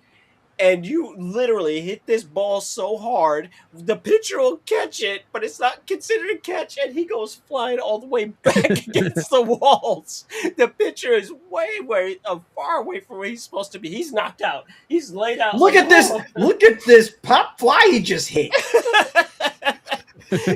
So it is easily one of the most memorable games I've ever played. Just got my attention. I miss sports games like this. Super Baseball Simulator 1000, Mutant League Football, Base Wars, right? Just some top tier. We're just going to throw some actual tomfoolery at you. No, I Sports ball. love it, and it should always be played. So that's what I've got for the I 12. feel like that title is like a lie. It's fucking deceptive as hell. You think Yeah. you're playing regular baseball, and you're over here playing Marvel superheroes. Yeah, it's like simulator, and you play, and you're like, wait a minute. That doesn't You're like, this is not a simulation. This isn't a simulation at all. This is fun. Exactly. Ninja Baseball Batman. Yeah, that's a good one too. And then moving on to the 13th, All right. we've got the boss. All right. On the 13th, I have interesting little game called Death Spank. Yeah, it sounds crazy. It sounds like a weird goth thing, but it So is that is a pornographic. right. And if you notice, it's like he's wearing like a thong. Like that's the logo is a thong. So Ace, if Nick, if you can find some gameplay for this, that'd be crazy. But I do have Already five. up. I do have 5 fun facts about this game as I put this up on the screen. All right, so Death Spank came out in 2010 on the PS3, first digitally, then it came out later on, I believe on Steam. But number 1, it was pitched as a Monkey Island meets Diablo game. Death Spank came from Ron Gilbert, one of the key minds behind The Secret of Monkey Island and Maniac Mansion. The game's identity was basically classic adventure game humor mixed with hack and slash RPG combat. I think that, and the voice actor I think is like a really popular one. I can't remember who it was, but I remember him in a lot of cartoons. Number 2, it launched first on the PlayStation Network. Like I said, the PS3 version released on July 13, 2010, one day before the 360 version. It later came to PC and Mac through Steam. All right. Now, man, like the way he's running, it's great. Number 3. It was also known as Death Spank, Orphans of Justice. The game is sometimes referred to it by its fuller subtitle, Orphans of Justice, matching its goofy heroic tone and obsession with absurd fantasy quests. Now, in number 4, it was meant to be a part of a bigger story. Gilbert described the first Death Spank as Act 1, while the sequel, Death Spank Thongs of Virtue, covered Acts 2 and 3. What? That's, what's that? He was What? who's the subtitle, which to me Oh, sounds Thongs of like a Virtue. DLC for BMX Triple X. Right? Yeah. Thongs of Virtue. That I told you it sounded sequel. pornographic, and here we Yep, are. you're right. That sequel arrived only a couple of months later in 2010, and I do remember that. I don't think I played it because I wasn't like. I think it was a separate game overall, and I thought it was just like the first game in DLC at the time, and then I was like, oh no, I'll skip that one. Last one, number 5, series got 3 games in just over a year, and that's probably why I thought it was like very similar. After Death Spank and Thongs of Virtue in 2010, Hothead released a 3rd game, The Baconing, in 2011. That one Sure. dropped the name Death Spank from the new title, even though it continued the character's story. So, yeah, I do remember playing this. It was a lot of fun. Very Saturday morning cartoon feel to it. But that's basically it. It's an action RPG with like a little bit of personality, you know, especially during that time. Yeah, for his the voice actor for Death Spank. No, you're absolutely right. The guy's got a resume. Yeah, right. Under Yeah. his belt, like for going all the way back to like Ranma 1/2. Oh, geez, who was he in Yeah. Ranma? He was in I can't even pronounce the name. Daisuke? Let's see. Daisuke. Michael Daisuke. Dobson, right? Michael Yeah. Dodson. Sounds about right. In That's Ranma in the movie, right? The Oh, first okay. movie, yeah. Okay, he was like he's the in that. villain, I think. Right. He was in Jinro, the Wolf Brigade. He's in Oh, yeah. Escaflowne. He's a voice Um, actor. He's all over the damn place. Like, oh, okay, all right, go ahead and cook. Like, we'll let you. I mean, hell, he's in Darkstalkers as Hanya For just for that anime dubbing, he's Starscream in Transformers Armada. Yep. Oh, guy is legit all over the Yeah. place. Like, And- okay. Kind of funny how that was one of the things I remembered the most when I played the game. Like we brought it up in Memory Card Chronicles, and I was like, the voice acting for Deathspank was actually really good. So there you go. There you have it. There's a reason for that. Because you're Love not it. an actual guy. Love to The see real it. one. Right. Like, we just didn't pull some hobo off the street. We're like, no, we need someone who knows what the fuck they're doing. All right. Speaking of hobo, Hobo. a plumber, right? Oh, okay. Yeah, might as well be a hobo, I guess. And James's eyes, apparently. I've got the next one. Yes, sir. On the 14th. I chose for this game Super Mario All-Stars SNES. That's the 1993 release in Japan, specifically on this day. Look, I never had a SNES back in the day, but I played the heck out of Super Mario Brothers 3 on the NES. That was one of my favorite games to play with my family. Especially my dad. It was just one of the first games that I remember spending a lot of time on, outside of Duck Hunt. Plenty of friends had this game, though, back in the day when it did come out for the SNES in the US, so I got to see All-Stars. One of the first games I bought when I got a SNES when I started working at the retro store, and I got the SNES V2, the smaller one. This was one of the first titles I grabbed. Beyond the 4 games that are on it, this was actually the first time in the West that we got to see the Lost Levels, which, if you didn't know, the Lost Levels were the actual sequel to the original Super Mario Brothers, but it was actually withheld from our market because they presumed that it was going to be too difficult for American audiences. Yeah. So a lot of these levels I had never seen before. So that was like an extra thing in my mind. I'm like, ooh, this is something new. I had no idea. I didn't know till much later it was a sequel to the original. So it's kind of cool to see. They were hard. They were hard. They were right about that. Yeah, you're right. People like, this is well before Dark Souls was a thing and Demon Souls, where you like the difficulty of the game is the pull. I didn't have that kind of patience back in the day. I still don't have the patience now, so I guess I got it from this. In case you did forget, one big thing I remember was the addition of the save feature in these games, so you can kind of actually like save where you're at and come back later, which if you didn't play the original games, there wasn't that. You had to beat that thing in one sitting. Also, with Super Mario Brothers 3 on this cart, on the SNES cart, it wasn't just a graphical swap. They actually released the game with entirely different hitboxes and different physics compared to the OG as well. So if you're like me, you went in, you played 3 thinking it was going to be the same game, but like looks prettier. It wasn't. Threw me off my game when I was playing it because I had learned those muscle memories and I had to relearn. Thank you. I wonder if that Thank you, ruined Nick. a lot of speedrunners. Let me tell you why. Because I sat down like a fool 6 months ago and I played Super Mario Brothers 2. I got my ass beat, and I know that game front, back, and center. I was like, haha, yeah, I'm gonna play this. I was sitting here fucking sweating like Ted Stryker trying to land that damn airplane. I was like, am I crazy? Have I fallen off? And I'm like, no, this shit is mad difficult. Even like Super Mario 2, no, I was dying and using continues and shit. I was like, the hands are trembling. Yeah. It's one of those things, man. Like, to be completely honest, I am starting to like dread the moment that my daughter talks shit and I have to play a game against her. I don't know if I'm going to have the skill to back it up if it's a game that I haven't played in a long time. So it's going to be me, like you said, sweating, just being like, oh no, she's got this. This is not good. Like, I can't back this up. Yeah, she's gonna boot up Mario Brothers 3 and school me on it. I'm gonna be like, you know what? Screw this. Turn it off. We're playing Counter-Strike, and you're gonna learn. You can't talk shit. Also, one fun fact: I didn't remember this until I pulled this back up. But did you guys know that Domino's did a $25 million contest around the launch of this game in the U.S.? No, I didn't. No, I completely forgot about it. So, chat, if you didn't know, Domino's ran a ad campaign to do a $25 million winner, like campaign winner. A lot of other like items you could win were like the play sets. You could actually get the console. You can get the cartridge as well. But yeah, every time you bought a large pizza, I think it was, you got scratch tickets, and you had to scratch off the tickets to actually find out if you won or not. But they were giving away a ton of money. So one weird thing about this part of history, apparently some people that were looking into it, the details on the winners have been lost to time. We have no idea if and who won. apparently there was winners because they found pictures online of at least 2 winning tickets, but the details on that have been lost because apparently rules at the time with laws, they only had to hold on to the details of that for 6 years. So we have no idea who ever won that.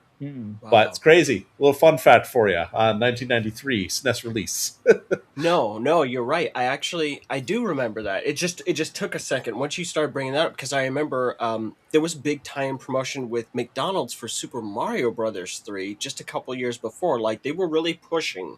The Mario was really penetrating the mainstream in a big way, and it was only when you said that I was like, wait a minute. Yeah, that's I mean, it makes me want to watch The Wizard again. I had no idea there was that much money given out because I'm still thinking of like a little bit later when we're talking about Advent Rising, their $1 million thing, and the failure of that. Like Nintendo in '93 was doing a 25 mil giveaway with consoles and stuff. Like they had money to throw around then, but that is wild. Homies don't know about video power. I have a very tiny story that's just a feel good with all the shit we're about to talk about. It's tied into Super Mario Bros. This year. So this week was a huge get for me as a father. I got up, I went to the local hobby store. I went to their NES section. I grabbed a copy of Super Mario Brothers. I sat down with my son, and I had a big old galaxy brain moment. I went full Mega Mind because he has not had an interest in video games. And then I realized, I said, you know what? My son always wants to impress me. I think there's an undue amount of pressure on him. I'm just going to sit this console down, plug in this cartridge from 40 years ago, and walk away, right? And just let him enjoy it on his own time and speed. My son cleared 1-1 all by himself in Super Mario Brothers this week. And it's the cutest shit you ever saw. Because every time he goes into that pipe after clearing that castle, he says, Mario made it to the universe. And I'm going, what the fuck does that mean? I'm like, what does that mean? Where are you coming from? He's feeling the cosmos. He's feeling the damn cosmos. But it was so satisfying to watch, to go, we have literally connected through time with this old ass piece of hardware from then, and he doesn't have a problem with it. He's like, yeah, this is hot. He loves it. And it's just this is what all that game preservation stuff is about. I think that people are missing. I could share that with him, right? Not through an emulator. He's actually having to sit down, put the cartridge in, turn on that power button, do it like I did back in the day. You'll meet me where we currently are, but start at the ground floor. And I can't wait for you to have that same moment. I also haven't beaten Super Mario Brothers 1 ever in my life, so if he does, I might have to take him out, right? I can't have that. I can't have that hanging over my head, so I better get on that shit. That is some Mishima-esque. I threw in the fucking just throw him off the cliff. Discord. Yeah, absolutely. Just 300 that kid. What's that? You're on 8-4? I don't think so. Yeah, right. just take him out. I need to do something about that. I posted the one of the ads from the Domino's pizza thing in our Discord. I gotta see that. Ooh-wee. All right. I think Ace, you're up. Yes, sir. Yeah, next is me. So on 7/15, back in at magical year at the turn of the century, or before the turn of the century, we call it 1999. Cool. Japan gave us this ditty, wonderful little ditty, this piece of artwork that they like to call Legend of Mana. Now, back when I was doing my little themed set of streams over the course of June for JRPG June on my channel, I figured, I wanted to talk about and play games that I thoroughly enjoyed, but didn't get as much of the spotlight as, say, some of the big hitters like Final Fantasy, right? So I popped in Legend of Mana, and I was immediately taken. It was a Ratatouille moment. Damn. Popping this game in, it felt like I was immediately transported back to, back to when I first sat down to play this on my old PS1, and just, after playing games like Star Ocean 2 and Xenogears, doing the whole, 2D sprites on 3D backgrounds deal, when I sat down to play Legend of Mana, it was all sprites. The backgrounds animated so fluidly, and they looked absolutely gorgeous. It still holds up even today. It looks like you are playing through a painting. It is some of the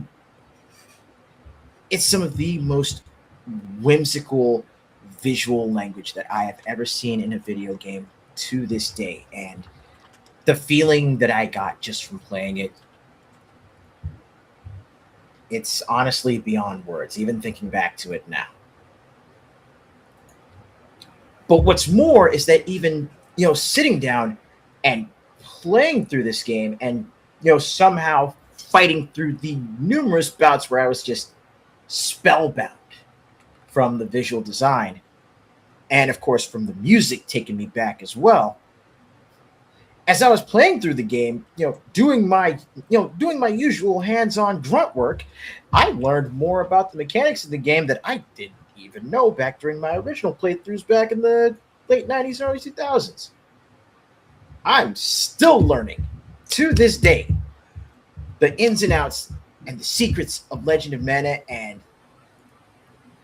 it's like a whole new experience. I can help elaborate on what Ace is talking about with this.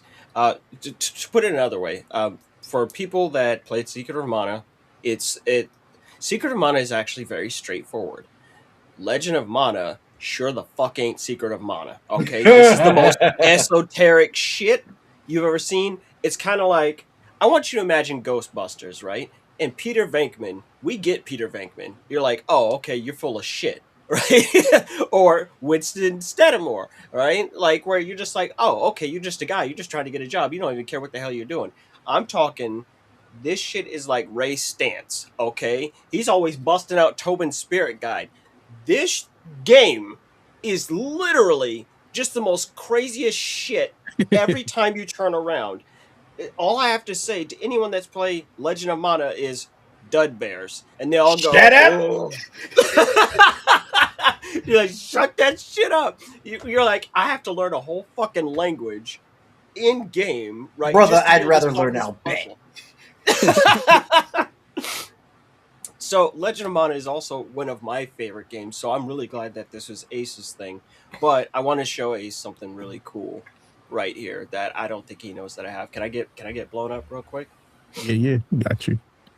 So Legend of Mana came out in 2000, right? Originally on the OG PlayStation, and it was one of those rare, harder to find games. And that's why, bam, I have a physical copy of the re-release of Legend of Mana on the PS4, which was never released in North America. It is not. The only way you get your hands on this is through import, right? But it released in an English-speaking Asian country, so it'll work just fine on your hardware. But when we say buy shit, like, do the thing, it has trophies, all that, get the things that are important to you. I picked this up the second it released because I knew I wanted to share that experience with my son.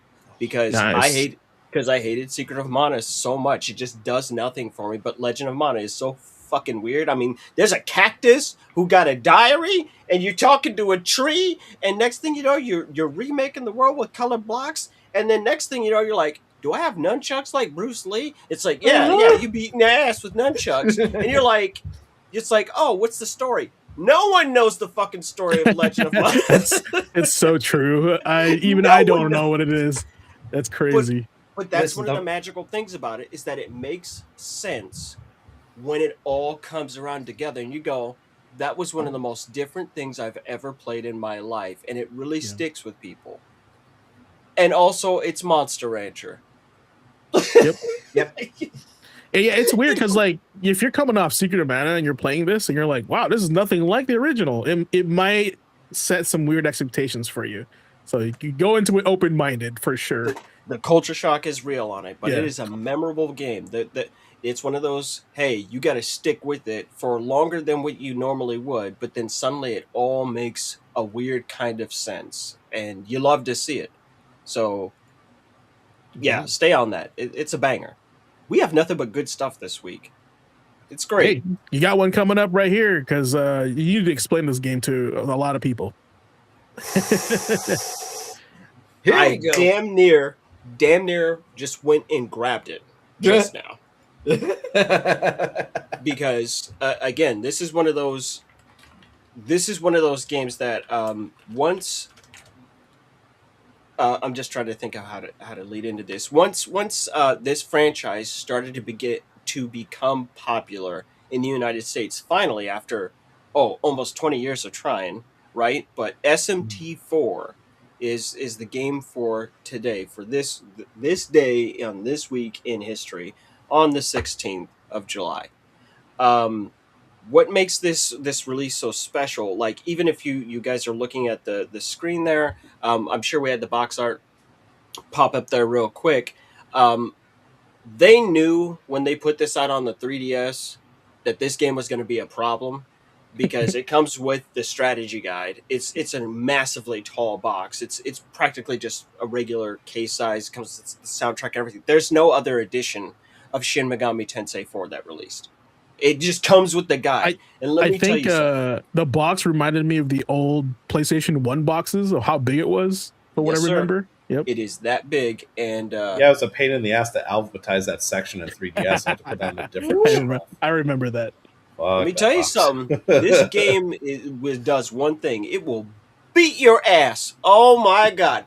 Like, no, this is beyond Nintendo. Oh my god! This is the game that beats up other Nintendo games, right? Like, it takes Blaster Master and shoves it in a locker, right? It takes Super Mario 2, The Lost Levels, and is giving it swirlies. Oh, you will get lit up and game over, I'm not exaggerating, in the very first room in which you have control of your character. Like, it is no mercy in any way, shape, or form. And to give you some, just again, a little bit of context, SMT 1 and 2 came out on the Super Nintendo, right? Or the Famicom, but we're just, making the language easy here. And then Shin Megami Tensei 3 ends up coming out on the PS2, right? And there's just like these very long gaps between these releases. So finally, like, plays this game. after a couple of releases on the DS, so the history on this gets weird. So Shin Megami Tensei Strange Journey on the Nintendo DS was supposed to be SMT4, right? Like, as far as they were treating it as that, but they were like, you know what, this doesn't fit right. Let's just go and actually do an SMT4, right? And this kind of happens. It picks up where the story more or less left off with the original two games. SMT3 is kind of its own canon, and SMT5 follows SMT3.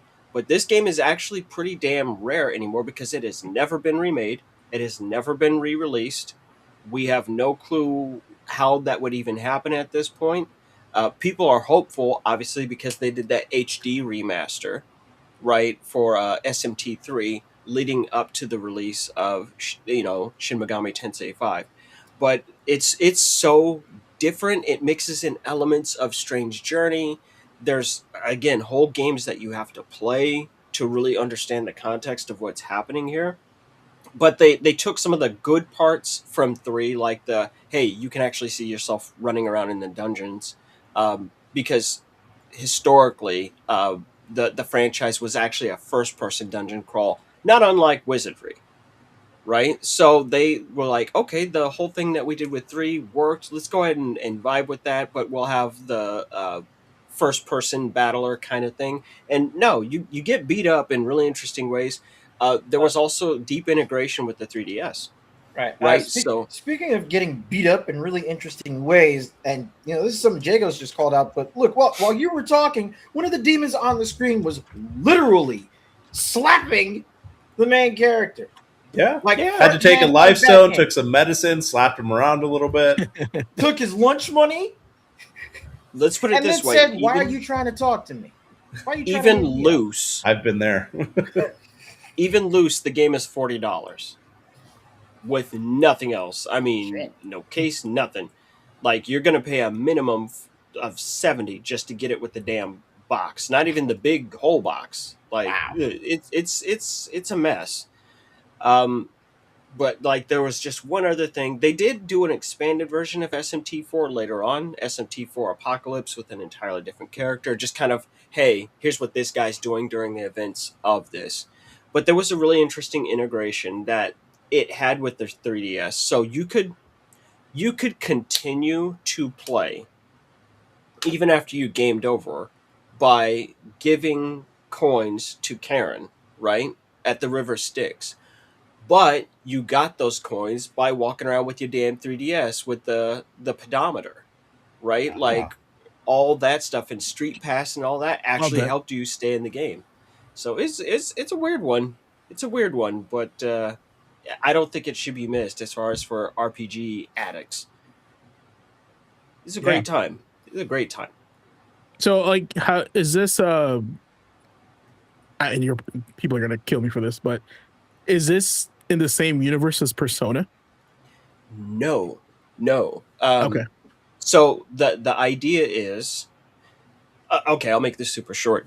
Yeah. Okay, so we have SMT1 on the Super Famicom, and like the biggest plot point of the original game is that Thor disguises himself as an army general, and he kickstarts a nuclear war on purpose, right? And the world gets Damn. destroyed. It's also kind of tied into. Did you ever see The Mist? Yeah. Yeah. Okay. That Project Arrowhead. Okay. Same. That's actually the core plot of SMT proper, where there is a whole separate demon realm, and we're messing around with trying to open portals to other dimensions. We discover Makai does exist, Yeah. but we can't perceive demons properly. So I'm not bullshitting you. This isn't me making this up. So Stephen Hawking is like, well, this shit can't stand. Right? And he creates a program, the devil summoning program, that allows people to properly perceive these creatures from this other dimension. If not, they just look like digital noise to us. We can't actually it's like some real Cthulhu type shit. We can't actually process how they look. So demons throughout the series only have their looks because that's how we can interpret them, right? And then once you get into SMT 1 and 2, it starts getting into pretty heavy religious stuff and iconography. Eventually, they put out, and I have all these sitting over here on the shelf. I wish I had known, but because I'd have these out and kind of explain it. But Shin Megami Tensei If, right, is a basic offshoot of what if that nuclear war didn't happen, right? It's think Zelda and how the timeline is kind of all over the place, but they do this with what if the nuclear war didn't happen? Let's put this in a high school featuring a female protagonist. This went over like gangbusters. And so they decided to take that ball and keep running with it. And that eventually becomes Persona. So it's the If like split like this. Right. Okay. That's cool. I like that. That's like basically the score. And then, yeah. So even though we've got everything under this large umbrella of Shin Megami Tensei, it wasn't always that way. The first Persona game was released as Revelations Persona.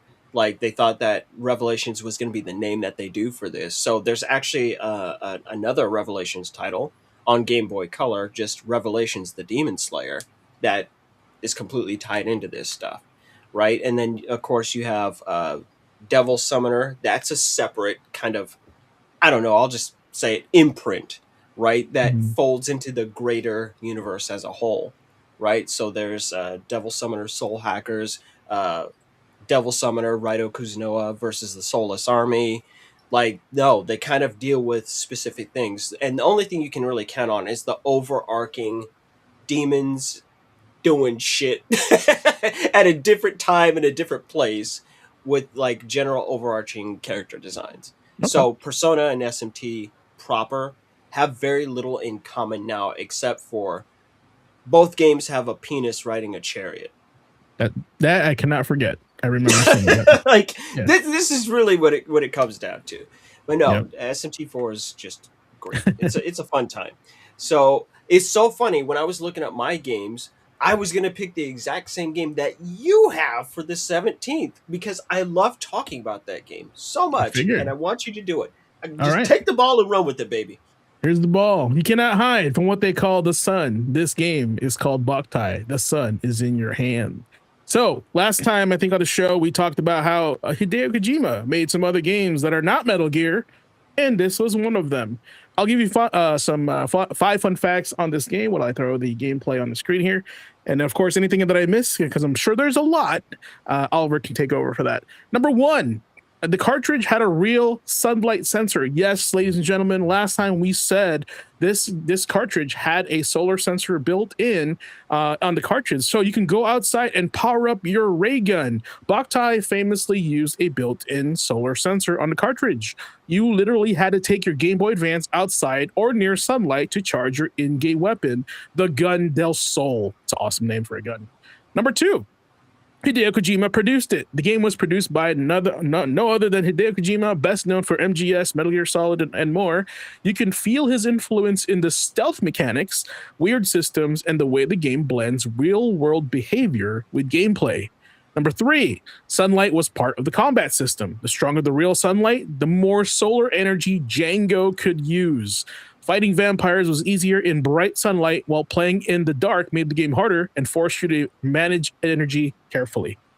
Number 4, the game made you finish bosses outside. Oh, I don't know how kids will take that today. After defeating certain bosses, you had to drag them to a purification machine and use actual sunlight to destroy them. It made the final step of the fight feel like a real-world ritual. And number 5, it was one of the most touch grass games ever made. Long before fitness games and AR games became common, Boktai pushed players to physically go outside. It turned sunlight into a resource, making the real world part of the game design.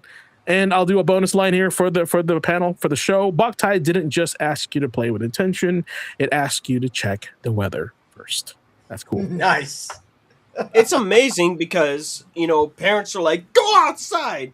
And you're like, but mama, what if you bought me the game that tells me to go outside? That's a great fucking compromise.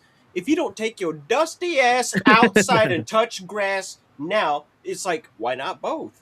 Right? Kojima does amazing things. He really is, if nothing else, it doesn't matter if you like this guy or not. You can honest to God say, you are a creative cartoon character of a man that has some really just off-the-wall ideas that are at least interesting to look at or consider. Just like, haven't heard anything like that before. That's real neat. And I do believe they followed this up with at least one sequel. They did. Am I correct? I believe so, yeah. Let's see. Boktai 2. Solar Boy Django. Yep. That's pretty cool. Let's see. Now, wait. Was there another? I think... No, This there's like one- 4. There's like 4 of these damn games. Like, what? I thought there was only 2. No, there's Maybe we 4. only got 2 in the US, probably. So the 4th game is called... No, it came out in the US, but it's on the DS, and the 4th game is called Lunar Nights. Oh, right? the opposite. Yeah. And the game revamped to remove the necessity of using the real-life solar sensor due to player troubles. Boom. Oh, that's fun, but it still retains the functionality if any of the Game Boy Advance game Boktai cartridges are inserted. Well, that's fun, right? Oh, It's like a so if Game you Genie? don't- kinda. It's like if you don't have it, we got you. But if you do have it, also, hey, we're gonna change the experience for you. I love that. That's I love pretty that. cool. That's great. So what is the 3rd game then? Because there's Boktai 2, Solar Boy Django, Lunar Nights, and there must be one that we missed somewhere in there. Boktai, you said there's 4? Yeah, there's 4. But It was just called Boktai. No, Boktai 3, Sabatas Counterattack, Japan only. Okay. That would explain it. So the game was never officially released in the West in 2005, but it did get a fan translation in 2007. So that would be it. That's cool. A hidden gem, chat. Boktai. Also, the if you look at the box art, that's what you actually do when you go outside. You're like, charge me up here and kill this guy. As a kid, that's what I would do. That's like Goku asking for energy for the spirit bomb. Right. And plus you got to get a super long red scarf. It makes you way cooler. That's just how it works. Don't That's ask me the just rules. science. It's That's just just science. how it works. Listen, How it works. that science has already been proven in triplicate with Mega Man X, Shinobi, and Strider. It's true though. It's true. Okay, hold on.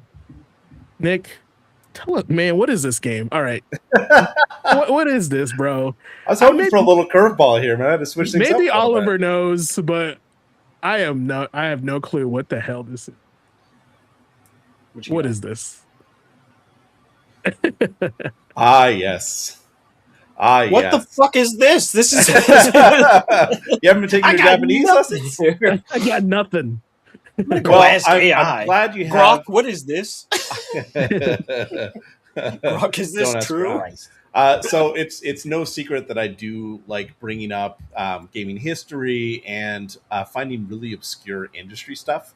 Yeah. And my pick for this day also lines up with a little bit of the accessibility experience that I have as well, having worked in the industry. So Real Sound, Kaze no Regret is the name of this game in particular. Real Sound is a Japan-only title that actually tried on a modern Saturn back in the day when I was working at the retro store.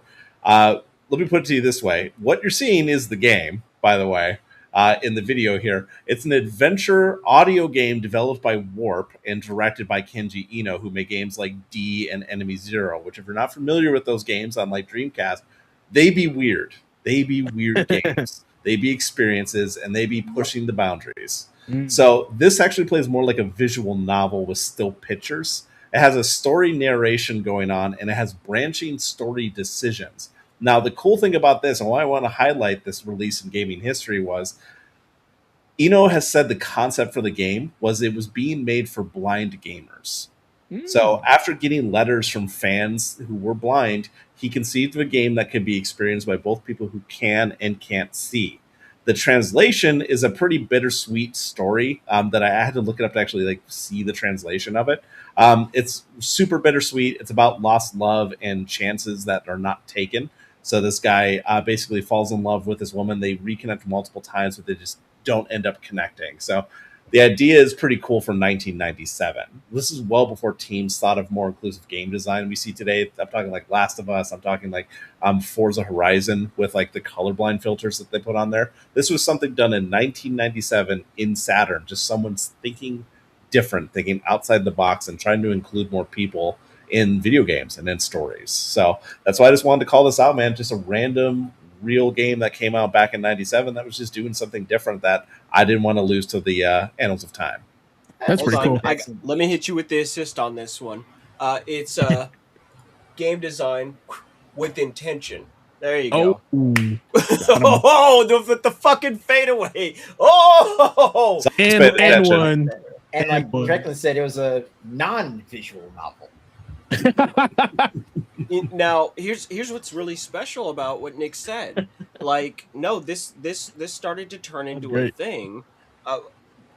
God, this was probably 15 to 17 years ago that I read about this, but there was a completely blind gamer who spent a lot of time actually praising the Oddworld Inhabitants team because the original Oddworld, Abe's Odyssey, is a game that can be played completely blind Wow. because Did of not its know. sound design is so good that he was actually able to judge distances and everything. And with the God, what did they call it? GameSpeak. The GameSpeak allowed him to actually kind of make his way through that game. And like, no, it got talked about. There were several articles about this guy, and he's like, no, this is a really big deal. He's like, because there's so much that I don't get to experience. He's like, but with all this stuff, he's like, I'm sure this wasn't intended to work this way, but he's like, no, it's completely beatable without ever being able to see it. And they were like, huh, neat. Right? So something like this, where someone is doing it very deliberately, That makes me actually very interested. God, what else was there? Now everybody bashes this game, but I'm always in favor of people trying something new and different. And The Quiet Man was so interesting to me to play. Right, if you remember that brawler that did not go over well at all. Anybody else see that game? I remember that one. Well, for me, I sat down and played it, and one of my regulars on stream was in fact deaf, right? And we normally read things with subtitles, so it was really interesting for all of us, as we're playing it, and the rest of the audience who don't have issues with hearing, and we're asking her opinion on what's going on because she's always in that. So she was actually able to pull several story threads long before they were revealed, just because the game basically has no sound the first time. And then when you play the game again, once you clear it the first time, then they just let you have full access to the audio track, and we were able to contrast and compare. So I'm always in favor of that kind of different design Yeah. because it's going to make you think outside the box. Limitations breed innovation, and this is just another game that I'm like, no, I'm legit fucking interested. I need a fucking Sega Saturn right now because I want to know about the fucking Blue Sky game. Yeah, it's one of the things, like jokes aside, that's one of the reasons, like, I saw this on the list of games that came out, and I was just like, it feels like something important from gaming history that feels like lost sometimes. Like stories like these things that are created, like the creativity it took, and just the way that someone thought of this in a way, wanted to bring that and include more people in it. Not to get like too in the woods with it, the opening narration, just to say, like, just to tell you, like, the vibe that this is going for is sometimes when you meet someone for the first time, it doesn't feel like it. But I don't think the concept of previous lives really explains that feeling. As a child, I felt as though I loved everything in the world: bicycles, insect cages, mountain behind my school. But now my memories are like a distant sound, shrouded, hidden by Mr. Fog. I can't remember anything. It's hazy and obscured. But like someone with amnesia who still remembers how to ride a bicycle, surely I have not truly forgotten everything. One day, suddenly, I'm sure the fog will lift. So again, it's this bittersweet thing about finding love and losing it and not connecting at the right time. If you've ever seen That's pretty good writing. 10 centimeters per second, or not 10 centimeters per second, that's a different one. I'll put it at 6 centimeters. It's really, really cool. Like I said, that's just the translation I read, but put real thought into this. This is a real story, and they wanted other people to experience it. And for me, the experience in games has always been kind of the thing, something you want to share with other people and be able to create something to talk about. So like I said, I just wanted to highlight that, man. I thought that was something pretty cool that I didn't want to lose.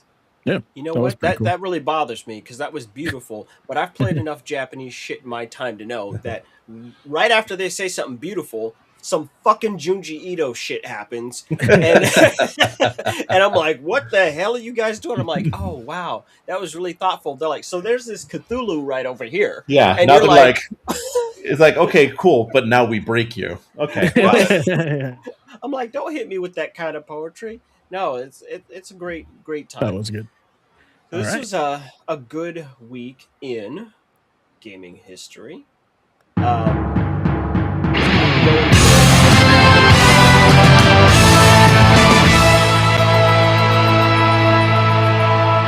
Every week, that conjures my goddamn ear off, and I keep doing it to myself. So here's Ace. Actually, we're going straight to the Watchdog. So, Back to you, Oliver. to me. damn. Right, we're barking and conjuring. Like, oh my goodness. Okay, so last week, I basically was having my own little quiet protest on the state of gaming, and I didn't want to give anyone a single damn deal.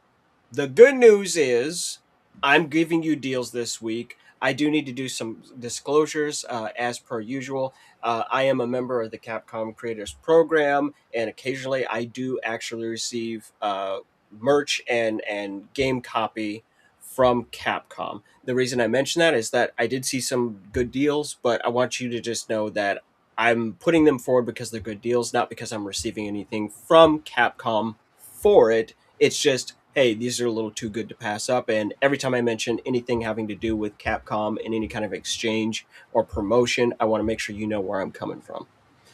That being said, we're going to start with PC and Steam this week. There's two damn good deals I saw that I know they're old. Most people have probably played them at this point, but they bear repeating.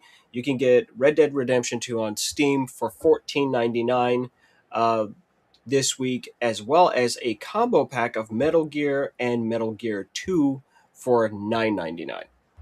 Now, that said, I was able to find recently, like, shop around wherever you are and see what you can't scout out, because even though that's a really good deal on PC, I literally just picked up Red Dead 2 physical for the very first time.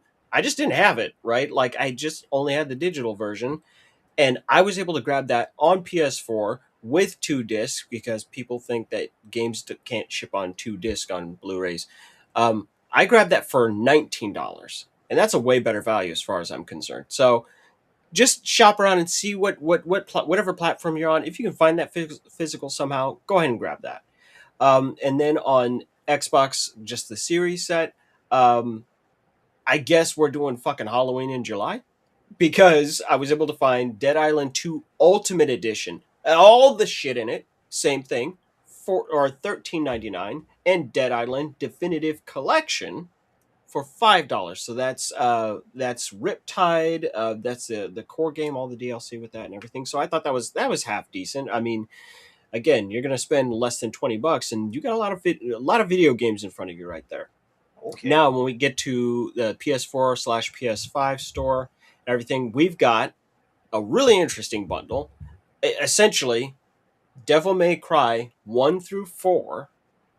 So you're going to get the DMC HD collection, right? So that's 1, 2, and 3, plus DMC 4 Special Edition. All of that together for $8.99. That's a great deal. Right? I'm like, That's damn. not bad at all. It's a lot of Right. games. That's a lot of carpal tunnel. Yep. Your shit's gonna be busted up. Like, but go ahead and go get it. Halls of Torment is an interesting game for people who may not have heard of it. It's kind of low key quiet, but I want you to think of Vampire Survivors meets Diablo, right? But push it more towards Diablo than Vampire Survivors. Like the same kind of general concept of infinite enemies. You've got about a half hour of playtime, but no, it's got more actual structure and acts to it and things like that. It's really, really, really good for what it is. And I found that for $8. Like, I can tell you, it's absolutely worth it. It's really fun. They put their own spin on it. It looks more like their own instead of, oh, let's knock off these guys. Like, if you find it or you see a demo or anything like that, give it a try. There's a ton of different classes. There's like 12 or 13 different classes, and you can level them and all that. But yeah, I found that for $7.99.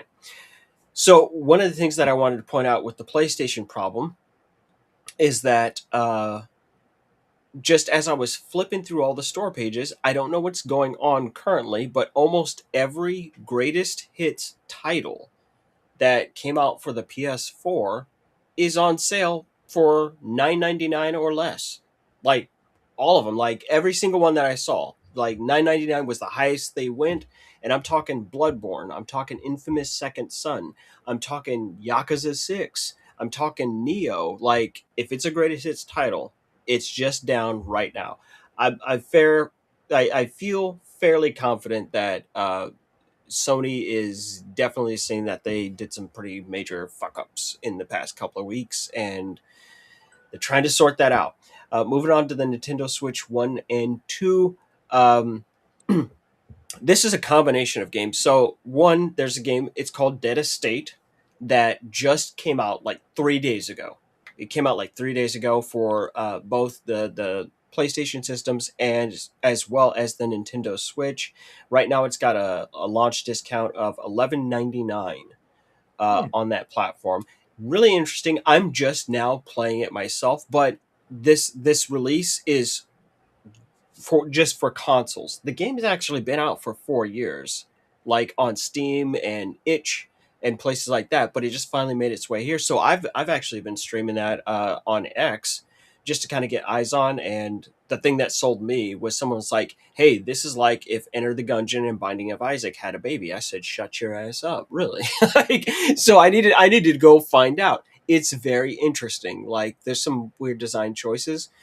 You know, I'm not going to tell someone to just immediately jump into it, but watch me play it as we go through, because it's a little bit of a ball breaker, right? It's interesting, and interesting is enough to sell me these days. And then, of course, the last game that I have here for the Switch library, because I am just such a sap. I'm just that stupid. One of my favorite simulations of all time is a little game by a company called Kairosoft called Game Dev Story. And it is one of the absolutely cutest little games I've ever seen, where you sit down and you are making your own video game company, and you need to go through and hire people. And of course, some guys are better at programming and some guys are better at art. It's almost kind of like Theme Park, but much smaller. And you have to, you literally need to research and invent new consoles. You absolutely have to go and attend E3, like, but it's not called E3, but you have to go and like do game trade shows, and there are absolutely a Game of the Year awards and best shooter in this genre. You have to invent new genres as a part of your research, and it's really small. Originally, I want to say it came out on like iOS or whatever back in the day, and for some reason the game just keeps surviving. Because it's fun, micromanaging stuff. It's Actually, super cute. I love that game. It's actually the main reason I bought Game Dev Tycoon on Steam later on. I have 'Cause that was game. before this game came out on PC. Because you're right, it started off on iOS, Android. I'll be I damned. remember seeing that, and then Game Dev Tycoon came out, and then this one made the jump much later on Steam. I'm seeing 2021 on Steam for that release. for Well, it Game gets Dev Story. crazier. It gets crazier. It turns out, no, it came out in '97 on Windows, and this is the Yeah. most What? In zombified. Japan, fucking, yeah. It's the most zombified fucking game I've ever seen. It won't die. It Big came out in surprise. Japan in It's a 97. Japanese game that came out much later, Ace, on Android. So it starts there in '97, and the most recent release of it is the Xbox Series, right? So Xbox One and Series in September of 2023.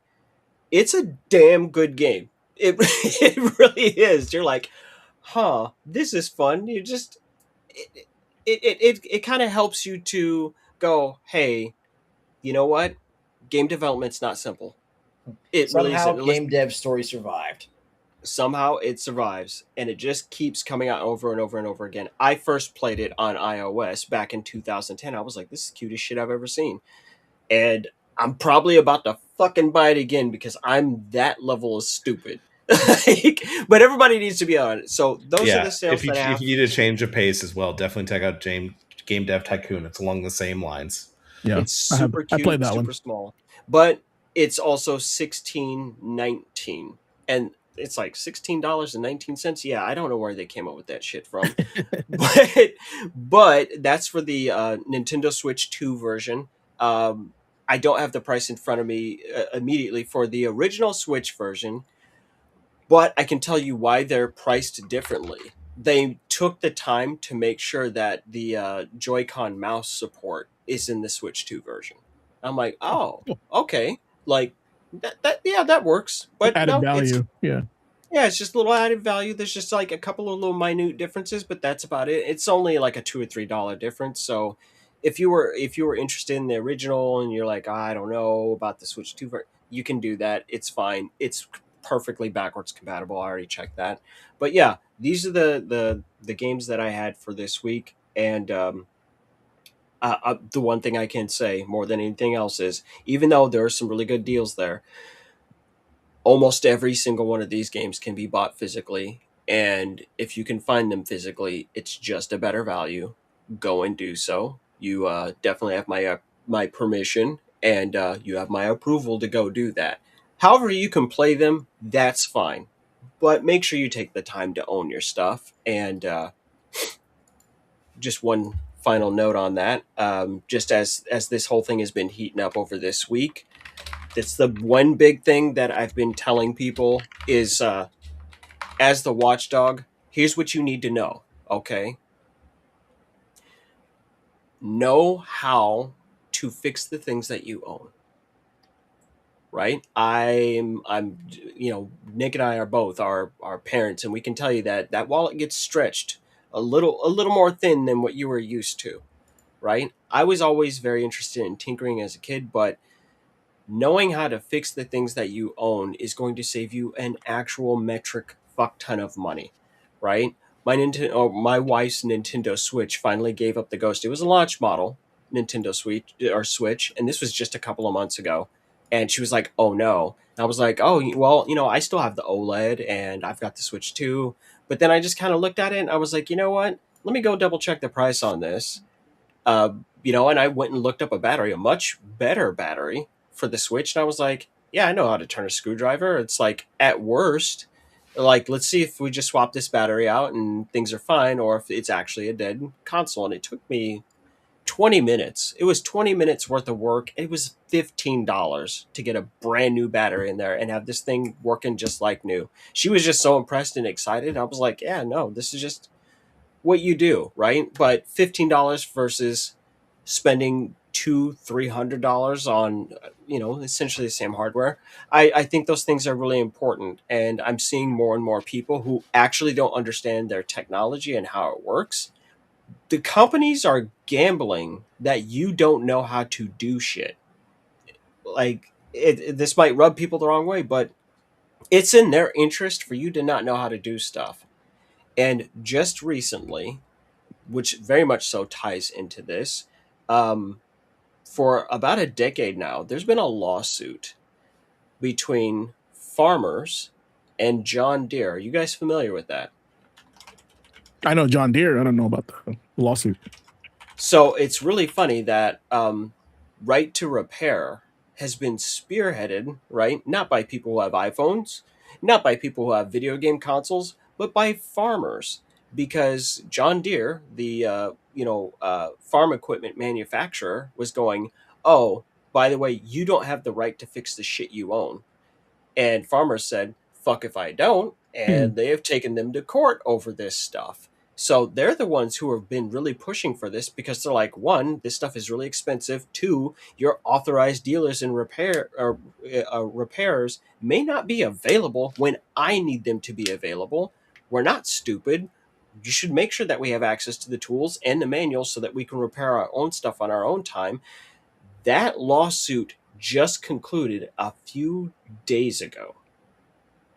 It was, in fact, 5 days ago, and the Federal Trade Commission in the United States said, "Yeah, no, John Deere has to give that up." So it requires them to give farmers access to the same repair tools as its dealerships for the next decade.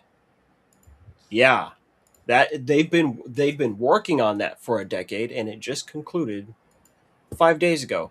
So people need to be looking at that and realizing that you're going to lose more and more control of your hardware over time unless you stand up and say no now, right? You don't have to go out and do anything, but just, this is what I will accept and what I won't accept. And I'll be damned if anyone's going to tell me I can't fix the shit that I bought. The amount of money I've saved. I just saved money on a vacuum cleaner. Why? Because I know how to fix a vacuum cleaner. Like, I don't want to keep buying vacuum cleaners. I'm like, oh, okay, I'll just take this apart. How hard can it be? It's just a bunch of screws. Put them back in the same order you got them. Oh, look, there was a jam and a clog up here, and it was messing stuff up. No, you just do that stuff. Another handy tip.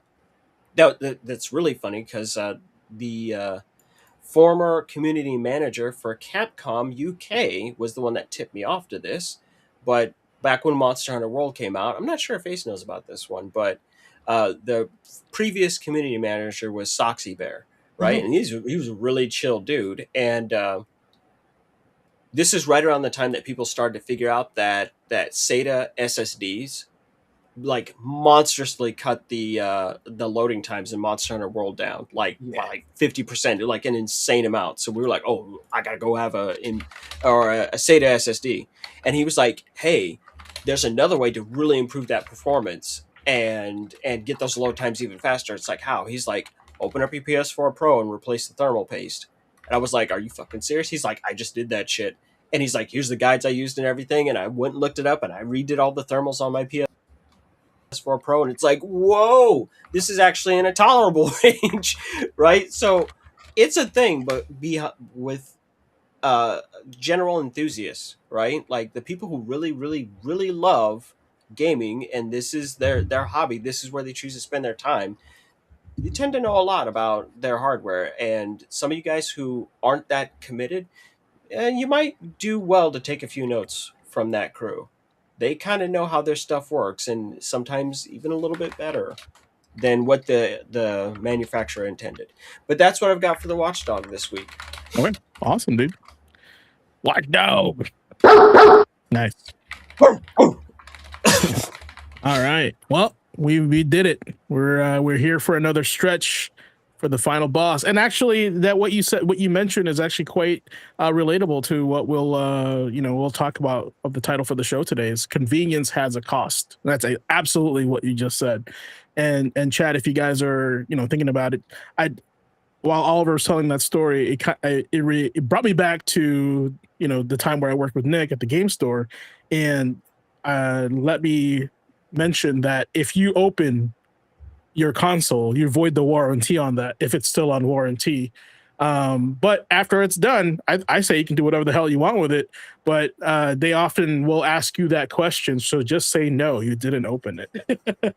So just let you know that, because they will not help you if they find out you've actually tinkered with it. Because according to the terms and conditions, they gave you the license to use the console. You don't actually own it, the console, which is weird. And this is why we're here where we're at, because we're gonna be fighting this thing one panel at a time. But tonight, the final boss. Yeah, that's right. Don't take my bark. That's my bark. We're extra angry tonight. That's mine. I'm extra angry tonight. Okay, let's get to it. Final boss, class. We did it. We got it to this point one more time. It's another week that we conquered. You've trained. You've leveled up. I know you guys are working really hard. You've taken the hits because, man, last week we took a lot of hits. But we've learned the pattern. We know exactly what they're planning to do, and what we notice what their next steps could be, because they're actually quite predictable, because all they know is greed. Now it's time to face the final boss. And tonight's final boss is something that sounds harmless at first, and that is convenience. Because let's be real, digital games are actually convenient. You don't have to drive to the store. You don't have to swap the disc, right? You just close, open, load. There you go. You don't have to worry about shelf space. Let me back here. You don't have to check if the game is in stock. You press purchase, you hit download, wait a little bit, right? That's maybe your inconvenience, but you could actually probably play a game while you're waiting, and the game is right there. And that's not a bad thing. That's actually pretty cool if you ask me. Now, most of us use it. I use it. You use it. People on the panel here use it. We all have digital libraries full of games we bought at midnight, grabbed on sale, claimed through a subscription, or forgot even we owned until we scroll past the icon 6 months later. That's my Steam library. Now, I want to make sure that it's clear. Convenience is not the villain, but convenience always has a cost. And the problem is the cost is not always shown on the checkout screen. Sometimes the cost is ownership. Sometimes the cost is access. Sometimes the cost is preservation. And sometimes the cost is actually simply your choice. That digital library on your console may look like a shelf, but sometimes it's just a permission slip with better cover art. And that's the part where we have to pay attention to, because when you bought a physical game, you had something. Now, was it perfect? No. This got scratched, right? You lose your cartridge. Maybe someone stole it. That sucks. Manuals get destroyed. Boxes get crushed. Sometimes when I buy a game from Amazon, it comes in with a broken tooth where you hold the disc and you can hear it rattle, right? And that annoys the shit out of me, right? But hey, it's real. It's there. Your cousin borrowed maybe a game and somehow it vanished into the dimension. That's how I lost my Kingdom Hearts 1 copy, and I've never gotten it ever again. Now, physical media does have its problems, but it was yours in a way that mattered, right? You could hold it, you could lend it, trade it, and best of all, you could sell it. That's right. You owned it, and you can sell it for maybe get another game, trade it in, etc. Now you can put it on the shelf and say that one right there, that game means something to me. I say that a lot. I'm over here. On the show I randomly pull out games that we talk about. Like last week I pulled out Alundra. That was pretty cool, right? And for a lot of us, that's how we became gamers, right? Somebody lent us the game. We rented something for the weekend, right? We found a used copy for cheap, right? We picked up a game we never would have tried at full price. We passed a disc to a friend and said, hey, man, trust me, play this. This is awesome. That is part of the culture. That was part of the classroom. Those used shelves, rental stores, demo discs, manuals, and bargain bins taught us to explore. They taught us to take chances. They taught us that gaming was bigger than the newest release on the front page of a storefront. Now, the industry is changing. And again, that change is not automatically bad. Digital games help indie developers reach players, right? Digital stores gave us access to games that we may never seen in retail. Sales made it easier to build libraries, Steam sales. Cloud saves and downloads made gaming simpler. You bring your cloud save to, your friend's house and load up your save there. It's great. There's value there. But also, here's the lesson. Just because something is easier does not mean it gives you more control, right? When everything is digital, everything depends on permission. Permission from the platform, permission from the storefront, permission from the server, and permission from the account system. Permission also from a license agreement that most people never read. And if you look up my X post, I did pull up Warner Brothers license agreement to play Mortal Kombat 1, right? And it clearly tells you on 1, you don't own this. This is just a license for you to play it. And when that permission changes, that player feels it. Do you guys remember when the Simpsons game and the X-Men arcade game got delisted on the PlayStation Store in the PS3 era? Or even TMNT Shell Shocked? You guys remember that? Or Transformers Devastation, or Scott Pilgrim versus the right. World. So a game gets delisted, a server gets shut down, a license expires, or a storefront closes. Now, we have a lot of live service games, and a lot of them have been disappearing, right? A library remains visible, but the access becomes uncertain. And suddenly that game you thought you owned starts feeling more like something you were allowed to just visit, right? You didn't really own it.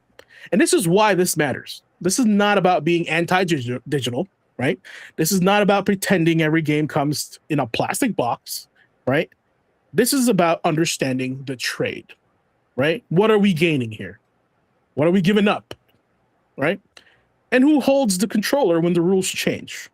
Because if the only thing we care is about convenience, we may not notice that the options are slowly disappearing around us. No resale, no lending, no used market, no rental discovery, no true offline copy. It's a big one.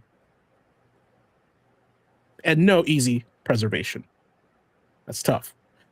No guarantee that the game you'll love will still be there when you want it to come back. We were not able to play the X-Men arcade game unless you emulated it. Or now, recently in the Maximum Collection, we finally got it back in physical form. Thank goodness, right? That's not just a business model. That changes the relationship between the player and the game. In at Gaming Academy, we don't just react to the change, we study it. We ask the questions, we play with intention, and playing with intention is not just about choosing what game to play tonight, it's also choosing what kind of future we want to support. Now, when you buy a game, ask yourself, am I buying ownership or am I buying just access? Can I play this later? Yeah, can I survive? Can this game survive without a server? Overwatch. Can I share it, preserve it, revisit it, pass it on? Can I put it on the shelf, play it later in like 30 days, 30 years maybe, right? Is this convenience serving me or is it training me to accept less control? That's not fear-mongering. That's an informed player. Because here we like to protect your time because your time matters. Your money matters. And most importantly, I think your memories matter. Right? Gaming has brought us lots of great memories. And the games that shaped us deserve better than disappearing because some server somewhere no longer fits a company's spreadsheet. So use digital, enjoy the convenience, right? Download those games, claim the sales, but don't stop asking what it costs you. Support preservation when you can. Support physical releases when they matter to you. Support devs and publishers who respect access, ownership, and the players who keep playing these games alive. And most importantly, don't let the industry convince you that fewer choices is the same thing as progress. Because convenience can be great, but convenience without choice, that's not a power-up. That's what I call a trade-off, right? And every trade-off deserves to be understood before you press accept. So tonight's final boss lesson is this. Convenience has a cost, right? But just make sure you know the price before you pay it. That's tonight's final boss. All right. I know you guys got some stuff to say, so say it right now. You know, if you have anything, Ace, mine's going to take a minute. So I want you to So share your thought on it. So I'll just say this, the conversation, like you mentioned earlier, it's not about physical versus digital. The conversation is about choice. The conversation is about having the option, and the conversation should be about protecting the player's right to make that choice. Because I mean, if you're sitting here, you've got this digital library that you've got so many great games and so many great memories with, but it can't survive outside of a server being controlled by, well, I'll just say it right now. It can't survive outside of a server being controlled by someone like, say, Jim Ryan or Herman Holst. Then you may be in a bit of trouble as far as keeping hands on those games in order to be able to play them or even pass them on at some point. I think you said the magic C word right there is control. I just think it's very funny that we're all dressed in morning colors. I'm like, No, Ace's palette swap with me. No, it's not dressed in morning colors. No, get it right. The good guys dress in black. Remember That's that. true. That's true. I'm gonna get you, sucker. Definitely told me that. Mm. Right. We also have to have theme music. Every good hero should have some. Yeah. There you go. So, following up on this final boss, I want to take everything that he said and I want to condense it down into a phrase that I'm sure he's going to love. But really, everything he said and told you guys was buy with intention. Really think about what the hell you're doing when you click that purchase or you swipe that card, right? Think about Message. right? It's like, think about what you're doing. There's a reason, Ace and I have always talked about that $14.99 sweet spot. To me, digitally, that feels like an impulse buy. Like literally, when I buy a game digitally, I go, I literally ask myself this question. I'm not joking. You could ask my wife and she'd be like, no, he always talks about this. I go, am I okay with never having access to this again? Right? Is it just I can play it and just completely throw away and not be worried about it, right? If I love something, I usually buy it twice. Like the second it's available in any kind of digital way or in any kind of physical way, I'll get it regardless of where it is because I want to make sure that I have it. So just as a brief example, Cursed to Golf is one of my favorite roguelikes. It's one of my favorite golf games. See, I told you, fucking sports games, man. They're great. They're goddamn great. It did not get a physical release on the PS4, PS5 when it came out, but it did get one on Switch, and it's really hard to track down, and I did manage to find it. And I was like, I don't even care if I have trophies. It's just an amazing game that I want to make sure that I have. So I've got that sitting back on the shelf. This whole, gaming and buying things with intention. Just yesterday, I was having a thread on X, and we were talking about No Man's Sky, and that's been out for a decade now, right? That feels like yesterday, but no, that was 10 years ago that No Man's Sky first came out Do you as feel old yet? as a hot mess, right? But right now, here's the thing that's true. In the console space, it's not possible for you to play the original version of No Man's Sky, right? We're not talking about PC, right? Because people have pointed out, you can find old versions on that. But on the console releases, you're stuck with whatever update that they have given you, right? So what I've been doing is every time No Man's Sky re-releases on console, I actually go in and buy it, right? So the PS5 build, I have it. My next one to get is the No Man's Sky Beyond, which was the 2.0 release of it, and I managed to find the original release of No Man's Sky. And when you go and install that from disk, which people on the internet think that you are not the game's not on these disks, which is an entirely separate topic for another day that I can get into. I'm sure people saw how that panned out because people really don't think that you actually have it on the medium. You do. Let's put it that way. But I was able to install original No Man's Sky and play it exactly the way it released in 2016, right? I have, in a manner of speaking, captured a moment in time. It's really important for people to be able to see, hey, here's how this started. And it's like, ooh, that was rough. Oh, wow, you've done a lot of growing over the past decade. Yes, you have, right? And, we love to see it. But here's another just example of, if you don't grab this stuff, it will be lost, right? And you really have to spend your time, do your homework, research. Like, you don't have to just spend 60, 70, 80, $100 on something that you don't know anything about. We're long past the impulse purchase, right? It's like, now we're making investments here. Like, oh, I'm not just going to hand you $100 on on a kiss and a promise. Like, no. So Ace and I loved playing Avengers, Marvel's Avengers, when everyone else was giving that shit. We were like, this is actually fun if you just let it be that. You're like, yeah, I'm just Avengers running around punching the same 8 million robots. That was just a fucking Muso. All right. Yep. That was a Muso with extra steps. We're like, yeah, this is fine. Right. But here's the kicker for people. On console, if you're playing it on Xbox or PS4, it literally does not work. Right? Once they pull it, you're done. Only one version of that game do you actually own it. The PS5 version. It's all on disc. All of it. It is not on the PS4. It is not on the Xbox One. It's not on this series. No, not at all. Only the PS5 build is complete and available to the player, completely playable offline. All the works. Don't need patches. Nothing. You can just do it.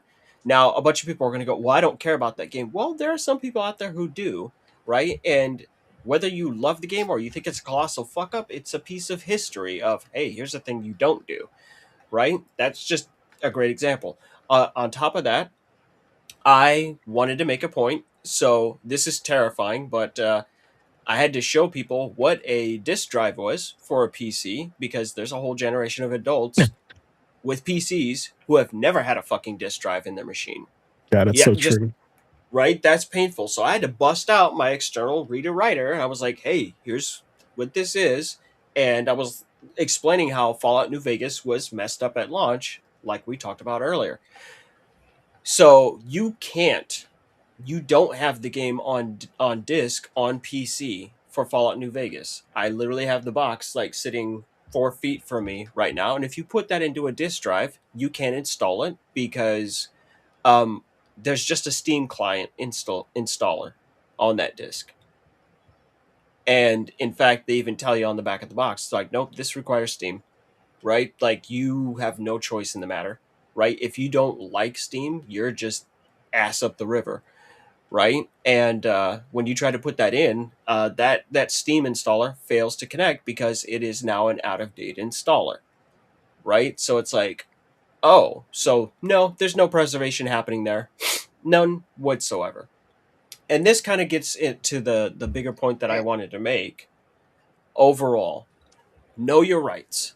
As the watchdog, this is my job, to actually go look at these things and find out what's going on. And all I've learned over the past week is the amount of rights that people don't know that they have and why things work the way that they do. So I just wanted to read a little excerpt for people so that they can understand this and remove the legalese from it. And this is called the first sale doctrine. This is why having physical copies of games is so important. The first sale doctrine, also sometimes referred to as the right of first sale or the first sale rule, is a legal concept that limits the rights of an intellectual property owner to control resale of products embodying its intellectual property. The doctrine enables the distribution chain of copyrighted products, library lending, giving, video rentals, and secondary markets for copyrighted works, for example, enabling individuals to sell their legally purchased books or CDs to others. In trademark law, this same doctrine enables reselling of trademark products after the trademark holder puts the products on the market. In the case of patented products, the doctrine allows resale of patented products without any control from the patent holder. The first sale doctrine does not apply to patented processes, instead governed by the patent exhaustion doctrine. Now, what all that bullshit means, just making it simple. Let's go back to that copy of Legend of Mana. First sale doctrine says, I own this. I don't own, right? In fact, it's always been licenses, right? It's always been licenses. I don't own the IP of Legend of Mana. I don't have a trademark on Legend of Mana. I fucking own this specific disc that happens to contain Legend of Mana, right? And the right of first sale means once you go, hey, would you like to buy this physical copy, this physical entity of this that happens to contain this game? I go, yes, I would. I would like to own it. And then once I hand you that money, this isn't your fucking business anymore, company. Right? Square Enix? Nope. Because because if that were the case, and this is literally what the legalese says, if that right of first sale doctrine was not in place, anytime I wanted to do something with this copy, I would need to literally write to Square Enix and get permission to do it. If I wanted to go, hey Ace, do you want to borrow my physical copy of Legend of Mana? He goes, sure. Square Enix says, isn't there someone whose permission you asked for? Yep. That's literally how that works. That's how that would work. So once that physical product leaves their hands, once that exchange has been made, it is now mine to do with whatever the fuck I please, right? Except, and they're very careful on this, except for the things that are actually their intellectual property. So again, it's that slippery kind of language. It's like, well, I'm not selling the game. I'm selling this disc, right? And it just so happens to have this stuff on it, right? And that's it, and that's all. Like, but they specifically had to go out of their way to go, hey, they still have their intellectual property rights. And let me see if I can find the exact section on this. Because like for all those right of first sale things, that's one of the things that in order to even craft that law, they made it a point to say, hey, they still maintain their intellectual property rights, even though, you know, they lose all this other stuff. And that's why this whole fight going on right now is important, because with digital copies, they're kind of getting into that stuff now. And it's like, well, digitally, nothing is lost, if that makes sense for people. Again, let's use Legend of Mana. Let's say Square sits down and they print 500,000 copies of this, and they sell 500,000 copies of this. Well, the first sale is quite easy, because for each copy they sold, that's a copy they lost, right? Things get weirder, though, in the digital space, because they gave me a digital copy of this game, but they didn't lose anything in that process. So that's where you see the tricky language of, well, it's licensing. Whereas if you go to like Apple and Apple Music, in the what do they call it? Not just shrink wrap language, but click wrap, right? The EULA stuff. Right? If you actually have to look at the legalese of that, and it's like, oh, if they say sale in there, then you're literally inferring, right of first sale and all that, and there may be a circumstance where you can in fact sell your digital music. I wanted to take the time to point this out because this has already been dealt with and tackled before. I actually had one of my viewers did the double checked on the research for this for me, and long story short, in 2012, the Court of Justice of the European Union ruled that it is indeed permissible to resell software licenses even if the digital good has been downloaded directly from the internet, and that the first sale doctrine applied whenever software was originally sold to a customer for an unlimited amount of time, as such sale involves a transfer of ownership, thus prohibiting any software maker from preventing the resale of their software by any of their legitimate owners. The court requires that the previous owner must no longer be able to use the licensed software after the resale, but finds that the practical difficulties in enforcing this clause should not be an obstacle to authorizing resale, as they are also present for software which can be installed from physical supports where the first sale doctrine is in force. The ruling applies to the European Union, but could indirectly find its way to North America. Moreover, the situation could entice publishers to offer platforms for a secondary market. In a notable case, the High Court of Paris found against Valve for not allowing the resale of games from the Steam digital storefront, requiring Valve to comply with the European Directives of First Sale doctrine within 3 months pending appeals. Now, here's how that actually played out, because I was like, oh, I'm missing information on that. You absolutely can do that with Valve, but you need to basically file a specific ticket and let them know, and they create a new voucher, and they will absolutely remove the game from your library and give that to another person to make sure that they are in line with that. But you know what? Valve's not going to go around advertising that to everyone. Right? They're just not. Yeah. So we're in that situation where know your rights, and the fact that the EU is doing that stuff, right? If they're going to go down this road, if Sony and all these other companies are going to go down this road, they do not have to look out for your rights. That's not their business. It is your business to watch out for your rights, right? And to, hey, to throw down a gauntlet, go, nope, you're not going to walk all over my rights. Most importantly, I saw a headline article that just really, really got me. And it says, all digital gaming future makes sense. Just let us own our video games. And they changed the title of this article. They said, don't take away my rights. And I'm like, well, your language there is already really fucking spotty. They don't get to take away your rights. You have to enforce your rights. It's just one of those things. Digital distribution shouldn't give publishers unlimited control over what we own. Even if physical media dies, our rights should be forever, right? But a right is something that you need to assert, right? More than anything else. And just get on top of it. You have access to more information than you ever have before. But I know that companies don't always act in our best interest. More often than not, they don't act in our best interest. But I'll tell you this, if Nintendo tries to kick in my door and take that copy of Super Mario Brothers that I just bought, we are going to throw some fucking hands, right? Me and Shigeru Miyamoto are going to throw down. That's how that's going to be. No one is going to come and take my copy of Rescue the Embassy Mission, right? And just as a general rule of thumb, hey, these guys do way more collections than I do. I only collect things that I really care about, but some people collect a hell of a lot more than I do. And we can tell you this.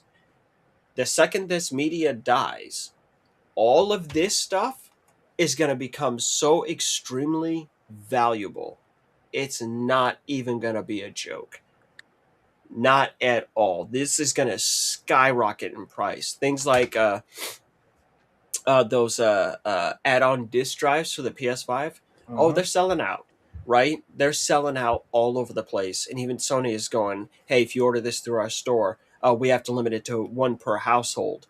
There's a run on everything right now. It is happening. It doesn't matter what kind of denial you're in. In fact, If you're even more smart, look, if you're a guy who's like, I don't care, all my stuff is digital and you can't take it with you, great. But just being smart, go buy it anyway. Go buy it anyway, even if you don't have a way to play it, because someone out there wants what you have and they are willing to pay for it, right? And that right there could be a super cheap, easy way to flip a couple of bucks. That's just being shrewd, all right? But yeah, there's a lot of stuff going on here. Buy I with got mine intention. right here. There you go. I've got mine sitting right over there too. I'm not playing with demons. I have a Nintendo Wii, right? I've got GameCube games back here. All that stuff. My precious. We're very, very serious about this. Well, oh, We Damn. ain't playing.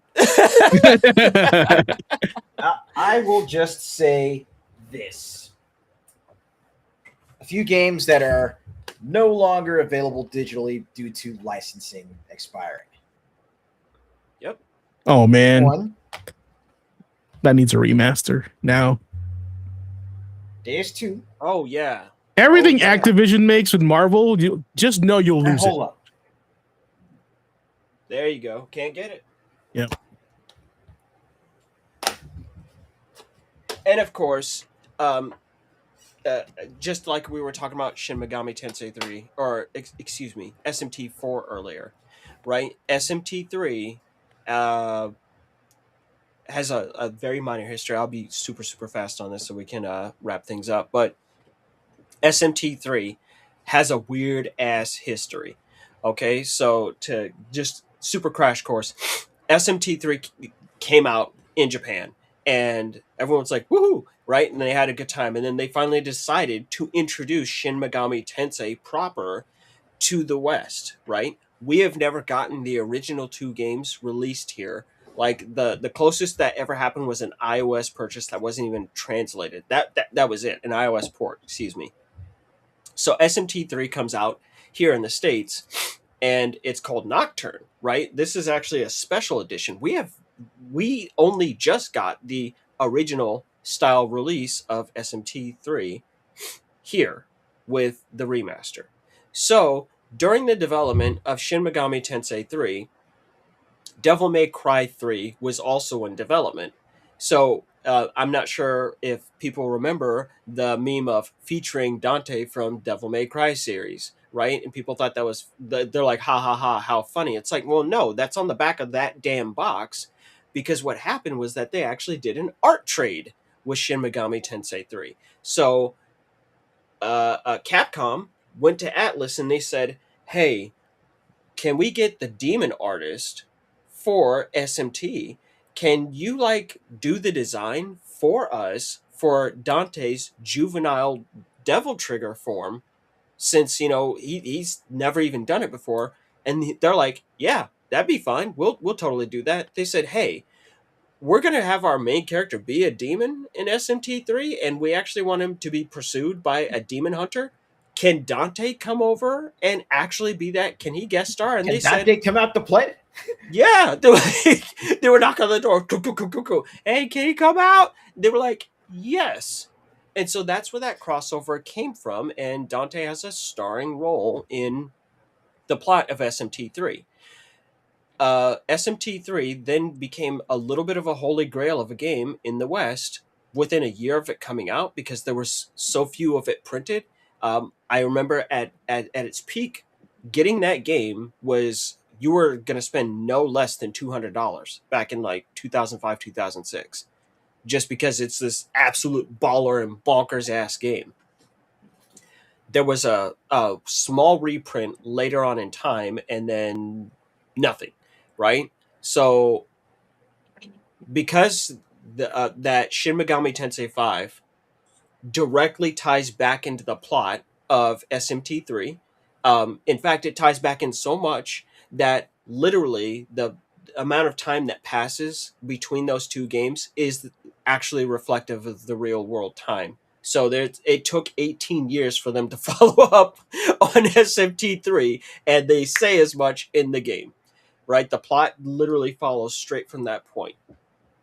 And that's why Shin Megami Tensei 3 got an HD remaster when, SMT4 hasn't been touched since it came out on the 3DS, and 1 and 2 have never left the Super Nintendo or the Super Famicom for the Western audience. But that one was actually important, so they went ahead and took that time. But licensing deals, all that. So when they announced the HD remaster on this, we all kind of went, wait, what's going to happen to Dante? Right? And it's like, wait, how did this even work out in Japan? Well, in Japan, instead, in the original version, you weren't pursued by Dante. You were, in fact, pursued by Raito Kuzunoa from Devil Summoner, right? With Raito Kuzunoa versus the Soulless Army and its sequel, right? And he's got a talking cat, and it's all very weird, but he basically fulfills the same conditions as Dante, right? And so here's how the remaster works now, even though you got these two copies involved. So everyone gets the same version of this game, and it's a treat because for us, we never got this version of the game. If you just take that disc and plug it into your PS4 and play it, you're going to be pursued by Raito Kuzunoa, right? The 14th. But you can buy a little itty bitty ass DLC. It's like $2, right? And Capcom was like, hey, maintain the integrity of your thing. And that way you can add Dante back into the game. It's mostly aesthetic. It's not like he's got some kind of different functionality or no, it's just how, the dialogue changes a little bit, but it's still going to fulfill the same conditions, but you can get the best of both worlds in that way. But one way or another, one or the other gets lost to time, right? When they shut down these stores, when all that's said and done, you can't buy that DLC anymore. You won't be able to play as him again. But on the flip, it's like, but you have the PS2 version over here where he's just in there and no one can take that from you, right? Licensing deals make things very ugly and very messy, very quick, right? And we're really saying if you see it and you like it, get it while it's good, because it's going to turn into some kind of interesting or rare treat. And the second this medium goes away, and this is kind of the end of my little extra bit for the final boss here. When these things go away, the value of them changes. Because I saw Pete Davidson, the comedian, on, I think it was Conan or Jimmy Fallon or something like that. And It was Fallon. It was Fallon. So you know what I'm talking about with Mhm. the VHS. He's like, Yep. oh no, I got into collecting VHS. And the audience was laughing at him. He's like, no, he's like, you don't understand. These are worth money now. He's like, because they don't make them anymore. And I can't remember what movie it was. He was like, no, I just got done flipping a copy of some movie for 50 grand. And suddenly the audience wasn't laughing anymore. Yep. He's like, Thanks. what? He's like, yeah, they don't make this stuff. And just as a joke, last time I saw my brother when he came to visit from out of town, we went over to our mom's and we were looking through my mom's old VHS library, which she doesn't have a VHS player. And he was like, we found a home movies tape that we made. And he was like, man, too bad we couldn't get our hands on a VHS player. I was like, I fucking have a VHS player. He'd be like, oh, it'd be really cool if we could rip this digitally. I was like, I stream. I literally have the tools and the technology to rip this stuff. How long will this 8-hour tape take? 8 hours. What do you mean? Because I have to push play and then walk away. I can't speed that up. But having that access to that technology, having that older technology, made me inadvertently a preserver of that tech. To be able to go, no, I have these things that you just can't get because no one makes, and I'm keeping them in good shape and all that. So even if you don't care, you're like, fuck the future. There's good money laying around with this stuff if you just stop and think about it. And I think that's just really, really important. So to go all the way back to what I said right here at the start, buy with intention. That's what I'm doing. I'm buying things with intention. I'm buying things for two reasons. One, because I think they're super important, right? Or I can see the uniqueness of this thing. And two, I want my son to be able to know what my hobby was and experience it the way that I experienced it and go, why did dad like this so much? Well, he can sit down and just do it. He doesn't have to sit there and like go look it up online or do any of that stuff. No, he can have that same experience that I did. So if you're buying things digitally and you're going, you know what, I don't care that much. No, I respect it. I totally do. Like I think it's great when people can just admit what they do care about and what they don't care about versus what the crowd wants you to care about. But just take the time to recognize that there are other people who have reasons to care past you, right? Just because it's not a big deal to you doesn't mean it's not a big deal to somebody. It isn't a big deal to someone else, right? And Big Boss up here, right? Fuck, this guy, he's got a fucking library that'll just make us cry. Like, oh, right? Well, I'm about to show you something that is so random but relevant to what you're just talking about. Show me. I hold in my hand a sealed copy of You know damn well. You know what? I don't think I have. I would have to check my box, but I don't think I. Now, here's the score. I've got Digital Devil Saga 1, 2 copies of Nocturne. 1 sealed, 1 unsealed, because god damn it, I wanted to play it. Yeah, that's true. But I don't know, because, the second game, because there's Raito Kuzunoa versus the Soulless Army and Raito Kuzunoa versus King Abaddon. Yeah. And the second one is exceedingly rare, just like with Digital Devil Saga. 2 is exceedingly rare, as well as Dot Hack Quarantine 4 is number 4 is exceedingly rare. Like, oh dear. This is why the boss talks about how much is that loose. Oh man. Like, listen kids, here's all we're saying. What we're saying is, if you got a copy of Stadium Events, come talk to us.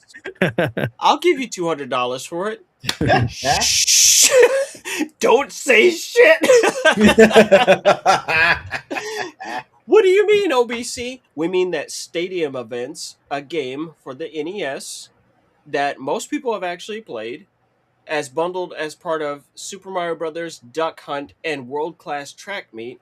Oh, well, Bandai actually made that game, and when they put that out, it was called Stadium Events, and Nintendo was like, put a stop on that right now, we want that. So only about 2,000 copies of that game exist on this planet, and they generally go for about $100,000 fucking dollars. So, and like, you never know, you might be sitting on the next Stadium Events, baby. Like, this game is all over the place. This game is like 130 pre-owned, like 400 new sealed, 200 sealed. I don't think people know how to price this game, which is cool, I think. But yeah, it's completely like completely sealed in box. Yeah, like I see there. one here on eBay, $229.99, new sealed in box. I see a pre-owned one for $145 with manual and disc, right, in case. Then I see another sealed one for like $150. It's just all over the place. So it's crazy. Yeah, and it's just wild. world class. It's just world class track meet. Like, no, but that simple thing, the Nintendo Championships thing. What would you tell them what it is? What is that? Nintendo Championships, the one that was used in the competition. Yeah, that's another one that is deadly levels of expensive. I think we actually had one in the recent games. NES cartridge. It was a gold cartridge too. Oh, you're talking about the Switch one? No, the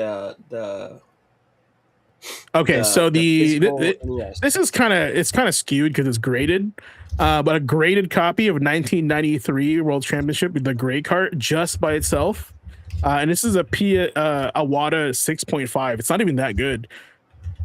Oh, anyone want to take a shot at this? Ooh, 1990. Oh my god. Yeah, I'm looking at one. Oh man. Great googly moogly. Look, I don't have enough kidneys for that shit, okay? Chat, if you get one that is graded 6.5, it is at max, which I think it's overpriced, $175,000. And the second listing is $95,000 for that thing, and it's just a Jesus. cartridge, just a cartridge. Crazy. That's it. But it's that damn unique, right? And there are plenty of games that from the cartridge era that are actually worth a value. G.I. Joe by Taxon, right? When I walked into the hobby store, Yep. they were asking for $130 damn for that game, and I was like, yes, I would absolutely fucking Yes. pay that. That's one of the Yep. best NES games. Yeah, That's not even the best NES game. It's one of the best tie-in games. it's pretty It has good. no business being that good. I put that shit on for my wife. I was like, you gotta listen to this OST. I was like, they go fucking hard. She was like, okay. And then next thing you know, that shit fired up. She was like, yo, this slaps. Like, I'm not even Texan playing made tonight. that game like they were getting fired tomorrow. It was They so made good. that shit like it was Final Fantasy. They were like, Yeah, oh, yep. we've shut down shop. Like, throw everything we got at it. I was like, oh, God. No, really good stuff. And so don't throw away your history. If you care about gaming, like you're like, no, this is what I do. This is my hobby and I enjoy it. If you care about gaming, don't throw out your history, and don't throw out your ownership rights, right? Like, it's so cool to be able to share the past with people easily. Final anecdote. I just have a friend. His daughter just turned 16. And she is big into Metallica and Michael Jackson. I was like, what? Right? And I was trying to figure out what to get her for her birthday. So I put some stuff together, and I did not realize how much of an audiophile she was. But there's so much out there in the world that you kind of get choice paralysis and you don't know. So she's kind of working her way backwards through time.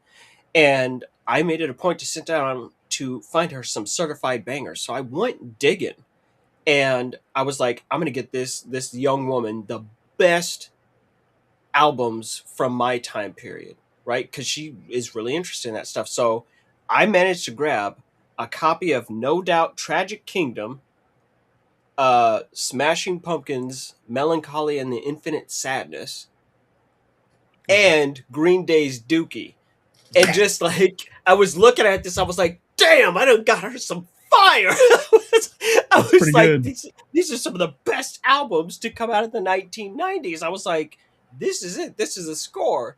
So I'm like, I'm just getting her a nice little collection of music, and it's like, oh, I can actually sit down and talk to you about this. And she's interested in it because she is a drummer, right? So I tried to find things that had like these really influential drum sections and whatnot, so you can see where we're going.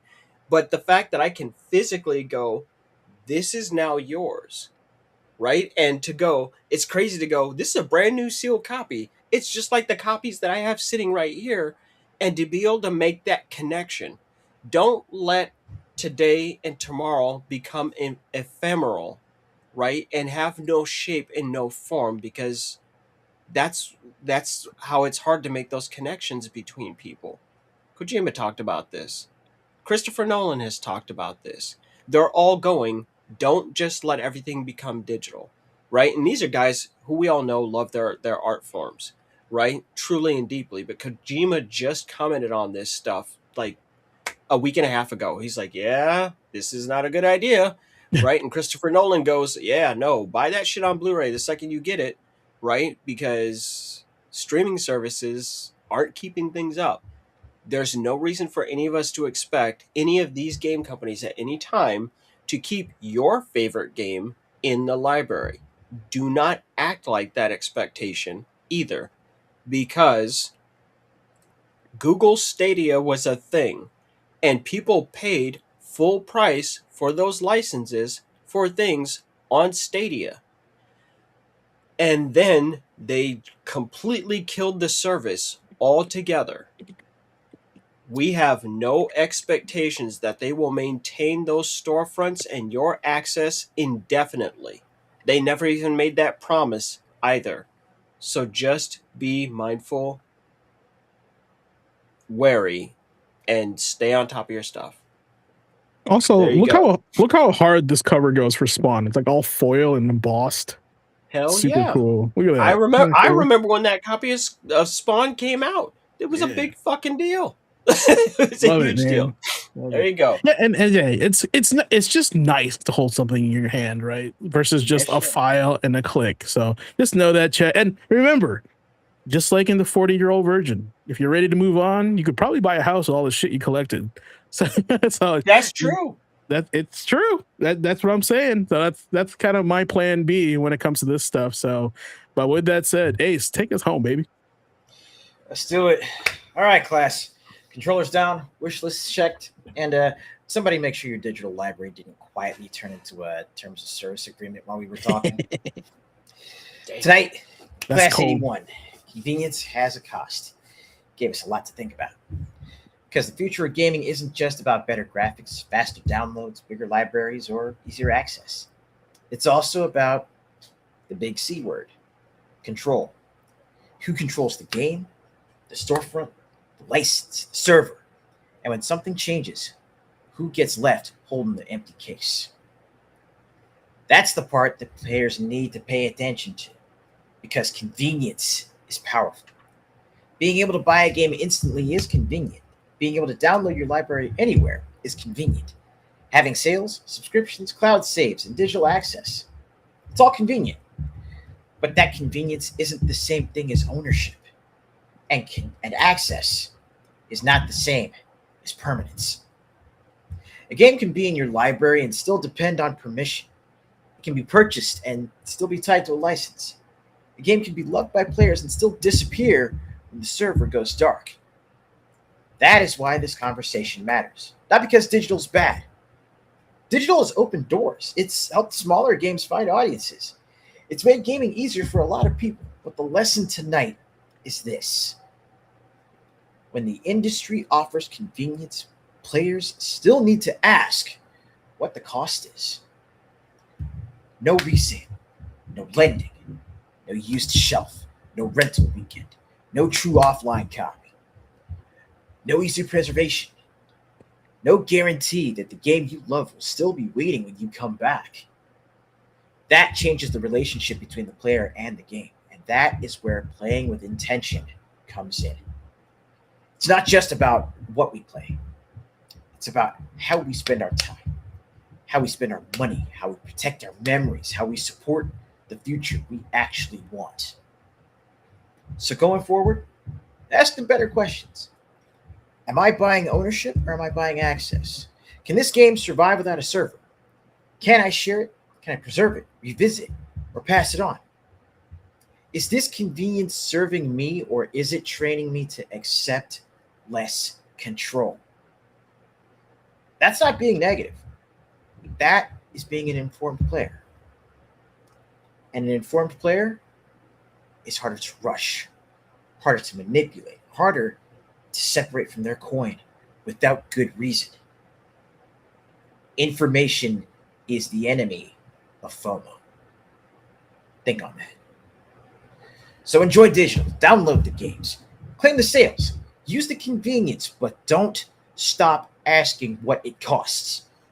Between convenience, let's face it, convenience can be a power-up, but convenience without choice, that's a trade-off. This has been the Gamer Quotient Gaming Academy, Class 81.